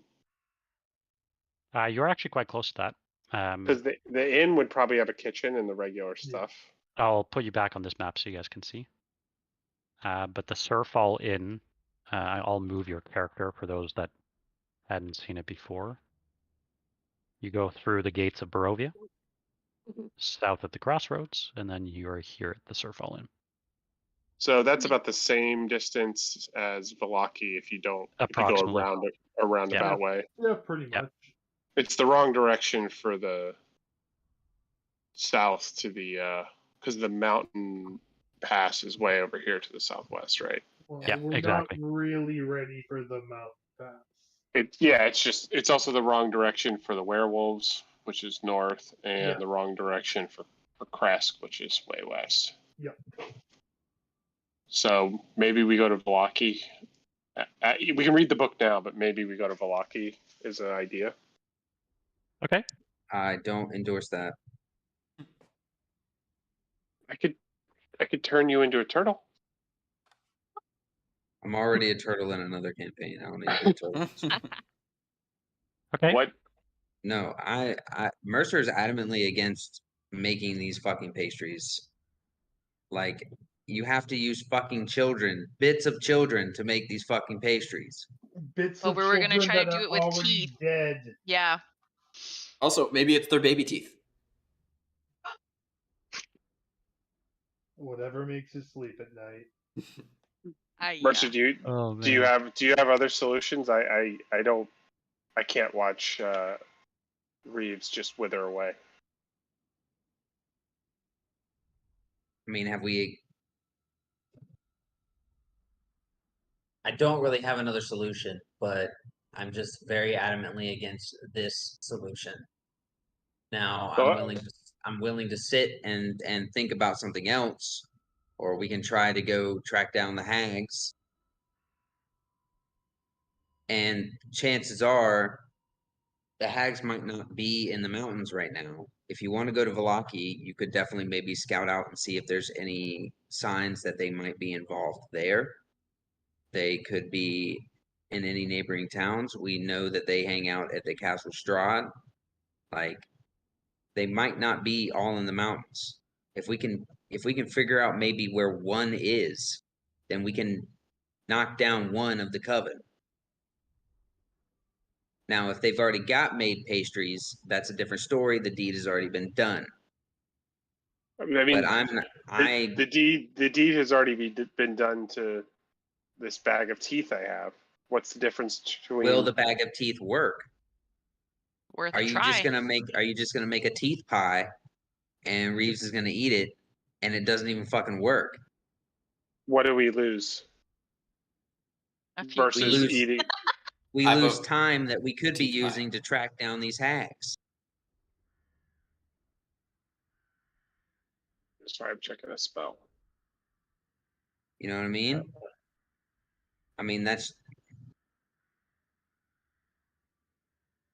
I feel, yeah, I don't know. I feel like we might not be like ready to fight the hags, but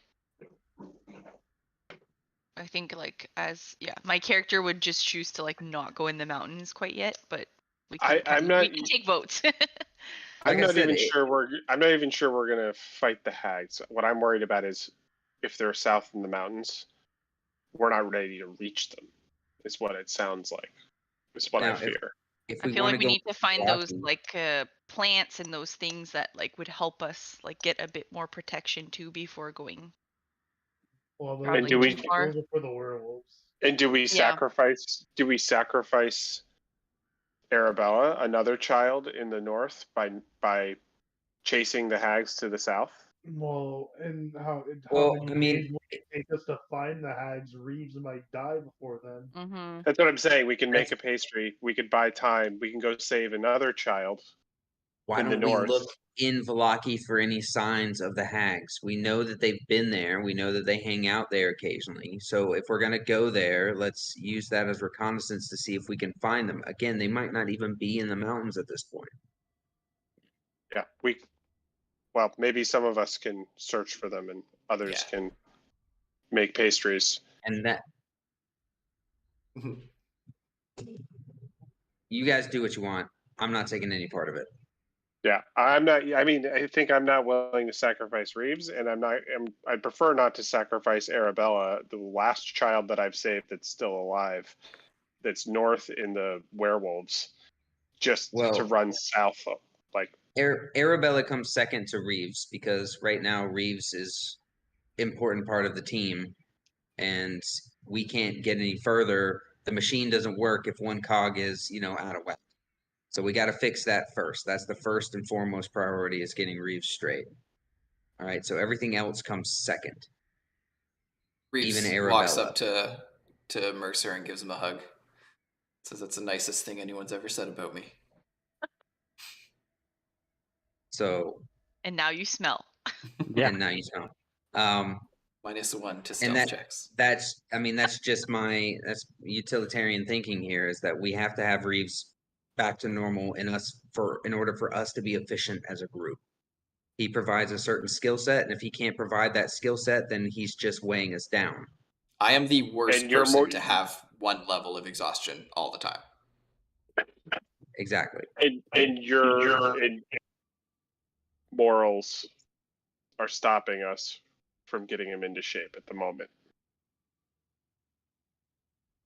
What I'm trying to do is I'm trying to have us think critically and maybe explore a secondary option while you guys are perusing for child pie ingredients, to maybe see if there's another avenue that we can take within this realm. So if you guys want to go shopping, go, but keep your minds and your eyes open to other potential avenues and any information that you can gather that might lead to where a potential hag could be. If Sid and Chance, if you guys can work on getting the ingredients and making the pastries, Mercer, you and I could look for signs of the hags. I'm used to working with the underbelly of cities. I'm used to finding people who try to stay hidden, and I'm good at finding signs of things that don't fit in. I think the two of us could do a good search as long as I know that my fix is coming. And that's fine. Can I we can do send that. Mel with you to protect you guys? I just don't think that I can go into Vallaki. I mean, I honestly think Alright. I'm gonna be one of the most recognizable faces and smells in the town. It's true. You know, I mean, Well, so that okay. puts me at a hindrance Unless as well. Merrick and I go looking for ingredients. I don't know how he feels. I have a If disguise and a prepare- very You know, special perfume. I'm on team That's pastries. true. True. You could dab a little bit, see what that does. True. How many sprays would you say Well- are in those vials, or that vial of perfume, Jeff? I'm gonna be like a teenager with Axe body spray, just Yeah, like that. Yeah. Exactly that. Yeah. It's full. Because here's something I think. I think that perfume, where it instills like memories and like just positive thoughts, I think it has a powerful emotional impact on people, and I think the hags might view that as a valuable bargaining tool. Ooh. I think we might be able Yeah. to get something pretty valuable for it. Maybe a healing of a curse. About Jenny. We know where she is. Very I don't possibly. know if Jenny can cure this curse. It might even be knows? worth my youth. We can ask her. You've already given up your youth. Well, and I mean, the perfume might be Oh yeah. a trade to get it back. True. I know Jenny's kind of obsessed with memories and emotions. Maybe it'd be more We valuable. can entreat with Jenny if we're prepared to make a deal, rather than with the night hags. I don't know that she could lift that curse, but maybe she could tell us what would. Mm-hmm. You'd probably tell us the pastries. Probably fucking has a pastry. Let's be real. The pastries are I am very aware that the pastries are a temporary fix. Yeah. It's buying us time. So maybe Jenny would know more about how these things work, and we would even have to trade her for the information, I am sure. Okay. Oh, absolutely. I'm in the sake of us, you know, ending this session on time.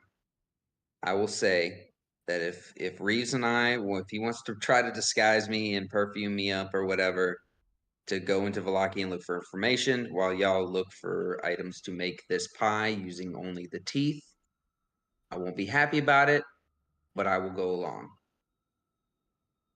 If that's the plan that you guys want to do.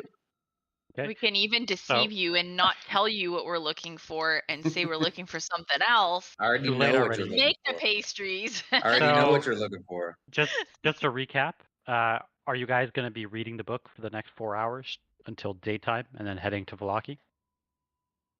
Think so. Okay. I just want to confirm, are you staying on the road to Vallaki or cutting through the forest to save time? I vote road.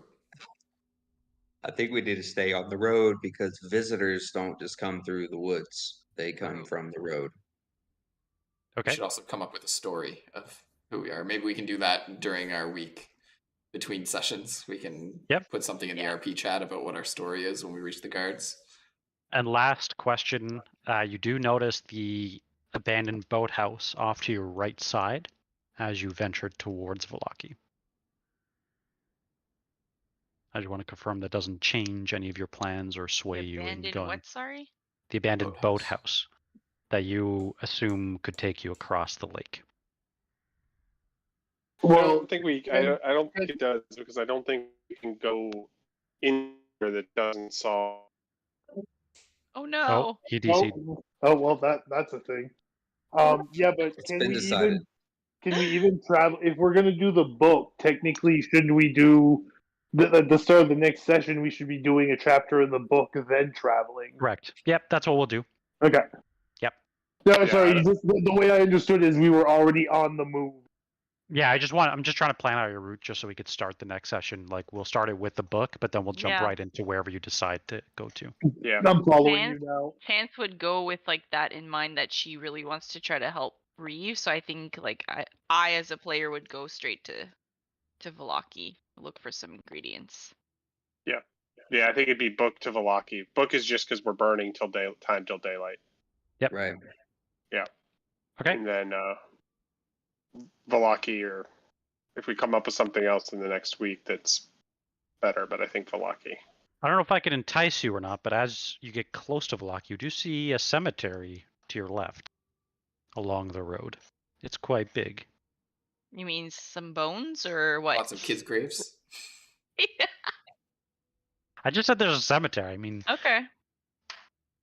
I gotta look through my spells, and maybe there'll be things that I can Okay. think of that'll help us move different directions. Yeah. all right. If I can learn. Yeah. So with that, we'll end the session there.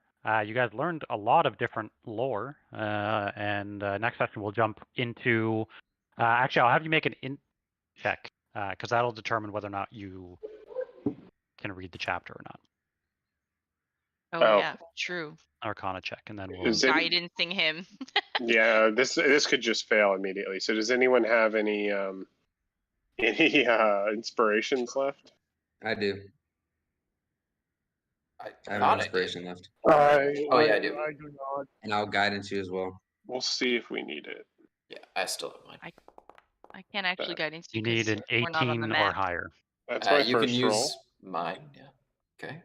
14. So I got a 14, and let's see if With the guidance. well, we'll see if my D4. Oh, Hey. Okay, that's enough. Oh. all right. Okay. All right. So next We're really- session we will jump right into the chapter, and I'll give you the opening line. It says, "Then all of my disparaging thoughts fell away like dead leaves. She was, without a doubt, the most beautiful person I had ever seen." Here we go. What's that? Is it Freud there where you want to fuck your mother? I think we visit this Oedipus. once. Yeah, Oedipus. Yeah. You believe this is likely referring to the portrait that continues to hang Yeah. on Strahd's mantle. Yeah. And that's where we'll jump in next session. Good Great times. session, everyone. Yeah. We learned lots and got a cool buff. I will send. I'm going to take this away as a note here. I will send to the chat the, what did I call it? Spectral. Shape shifting or attack. I don't know. Yeah, I will send the 8 to the chat. You guys can choose whichever one you would like. And Now, is this a one-time use and then we can't use it? it is not a one-time use. It is. That's why it's kind of like a tattoo. It's kind of Okay. a symbol of your Okay. sacrifice and alignment with the Huntress. Nope. Gotta How love do you them say, perma how do you buffs. say tattoo in English, Matt? Tattoo. Tattoo? You don't know the reference? No. Ball cup, bad Did cop. Tattoo? No. Oh, Ball Cop, Sent Bad you the Cop. video. Yeah. I forgot that was a movie. Tattoo. I watched the first half of it like less than 4 months ago. Oh my gosh. I like it. I It's I pretty have it cool. on Plex. Yeah, it was pretty good. I watched it when it came out. Yeah, me too. Well, if ever you're in the mood, it's on my Plex. There you Yeah, go. if the Plex could ever fucking work properly. Oh. What the fuck's wrong with the Plex? I don't know, man. I was literally using it earlier. I Also, must be. don't watch it. Don't watch it in your browser. Download the Plex program on your computer. Yeah. I suggested that, and you're like, no, it doesn't make a difference. I was wrong because it definitely makes a Okay. difference. It Okay, forces the website makes it transcode. Oh, okay. Then I'll download the app then and try it out tonight. Because One thing you last- can do too is on like when you play the Plex video in the bottom right, you can choose like video quality. We did that already, actually. But there's one of them specifically, I think it has to be enabled server side, that like is the best for not having the server do the transcoding. And if you have on your mobile phone, like if you're using it on like a mobile phone or like a tablet or something, I know in the app itself, it'll often try to transcode to like either on like especially on mobile data and things like that, it'll try to transcode to different video qualities. The less you can have Plex do that, the better I find it works. Yeah. I know Matt's settings are set to like max quality all the time.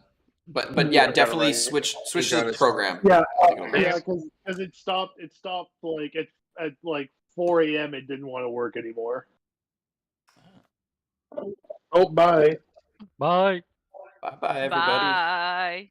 Yeah, it stopped. It worked from like 3 a.m. to like 4:30 a.m. I want to say that it was just like, nope, no Plex for you. I gotta go as well, guys. Okay. Catch y'all later. Catch you later. Bye. Bye. Cool. Bye. Bye. Awesome. Okay. Well, that's a good session. Yeah, that was fun. Matt. Yeah. Do you want me to come over for the session on the 8th of March? Fuck yeah. Or I can just okay. It's my turn to bring beer, is it? Nope, it's my turn to provide the beer. Oh, it's your turn, okay.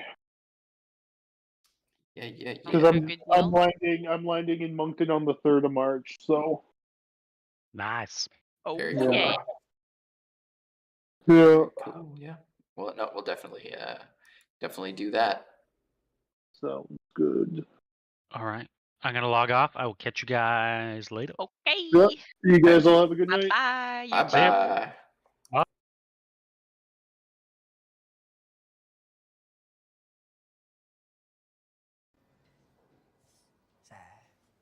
Ça fait signe. Benoît Brisset, 46. Recently made partner at Grosbu, Canwellsburg, Tierniskovich, Chun, and Brisset. Divorced, no kids. 3 condos, one's in Boca, one in Nice. Works about 75 hours a week, which I gather from Montreal is a lot. No known mob links. Member of Le Mirage Golf Club. Drives a Cherokee. Anything else you want to know? Ouais, il est circoncis? Yes. Martin, Jeff, Martin Ward, mon homologue de l'OPP. Enchanté. Salut. Je sais qu'à la première vue, comme ça, il a l'air d'un comptable homosexuel, là, mais je te pose apparence, il n'est pas content. D'accord. Êtes-vous en mesure d'évaluer... À quelle hauteur serait tombé? Ça dépend de la vitesse de l'hélicoptère. Wow. Qui a parlé d'hélicoptère? Attends un peu, je pense. C'est moi, là. Moi, je viens d'en parler. Ça peut pas être un avion. Un avion, c'est trop vite. Il aurait coupé en deux sans votre aide. Là. Un parachute qui a pas ouvert, il aura encore sur le dos. Puis il y a personne qui se pitche en bas de deltaplane. C'est bien trop compliqué avec les straps et tout. Il faut comme vraiment être déterminé. Là. Le festival des Montgolfières n'a pas commencé. Puis si c'est une cigogne, elle a pogné du trafic en esti parce qu'il y a 46 ans en retard. Fait que d'après moi, hélicoptère. Mais pour répondre à la question initiale, au plus haut, 80 mètres. Ça, pour toi, ça fait 236 pieds, 4 pouces et 7 huitièmes. Mais c'est pas un calcul exact. Parce qu'un corps inerte en chute libre fait 30 mètres à seconde. OK? Fait que selon les dégâts, là, ça, c'est minimum 25 mètres. Maximum 80. Mais j'ai fini que ça ne peut pas être 60 mètres. Parce qu'à 30 mètres par seconde, ça veut dire que sa chute aurait été exactement 2 secondes. C'est un chiffre trop rond, je le sens pas. Ça se peut pas. Il n'y a rien de si précis que ça dans la vie. Fait que d'après moi, 80 mètres. What about this? Ça, c'est... Comment tu dis ça? Tattoo en anglais? Tattoo. Tattoo? Ou tattoo? Spécial, hein? Parce qu'il y a 2 T et 2 O, mais c'est le A que vous dites longtemps. Tattoo. Ouais, pourquoi il y a du sang? S'il est tombé de 200 pieds, ça a breaké 5 en esti. Mais de toute façon, un tatou, Jeff, ça peut prendre combien de temps à cicatriser? Une dizaine de jours à peu près? Ah, mais ça, c'est bien plus frais que ça. Là. Ça, c'est quelques heures à peine. Il n'a pas commencé à cicatriser, pas en tout. Pentuti for you. Mais pourquoi? Pourquoi cette partie-là du tatou saigne pas? C'est weird, hein? Le gars peut avoir... Le gars aurait pu commencer à le faire il y a 2 mois, puis il l'a fini aujourd'hui, mettons. Mauvaise réponse. Droit de réplique de l'Ontario. Wow. Trop long. C'est plus fort que ça, c'est l'inverse. Le bout qui saigne a été fait en premier avant qu'il meure. La partie qui saigne pas a été faite après qu'il meure. Ça se voit à cause de la pigmentation. Fait qu'il était mort avant la chute. Ça peut pas être la chute qui l'a tué. Et c'est là que j'en arrive avec ça. La coagulation sanguine de cette blessure-là correspond à celle du tattoo. Les blessures de la chute sont plus récentes. Les patterns sont pas les mêmes. OK, fait que lui, il était mort avant de tomber. D'abord, pourquoi le tatou? Signature? Makes sense. Tattoo doesn't fit his character. You don't wear $5,000 Armani suits, get made partner in a big law firm, go and get a tattoo. Pourquoi pas? Ça fait pas très classe. Angelina Jolie, elle a des tattoos? My point exactly. Mais pourquoi un fleur de lys avec une balance? Je vais te donner 1000 raisons. One would do. Faut aller demander à ses partners. Merci, Jeff. Pas de trouble, hein. S'il y a du neuf, je t'appelle. OK. I'm sorry, but I didn't get half of what he said. Fais-en pas, moi non plus. Mais si on n'a pas la même moitié, on est correct.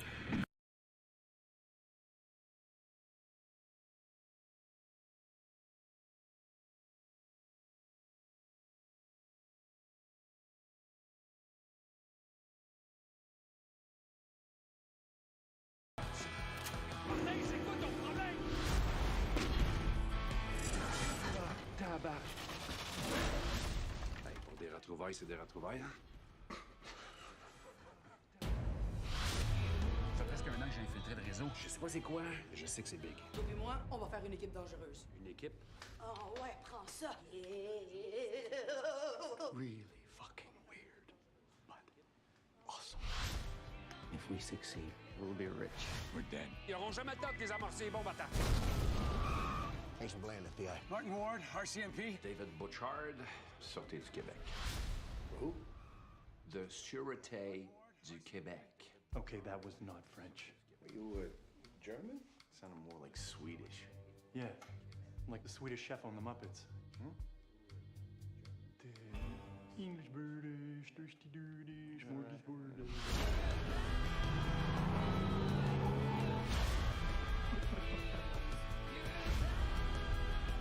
Fucking shit, the calice, the fucking tabarnak. Ton français est pas rouillé. Peut-être deux autres. Deux, c'est bon, Martin? Yeah, two's right, but not too hard.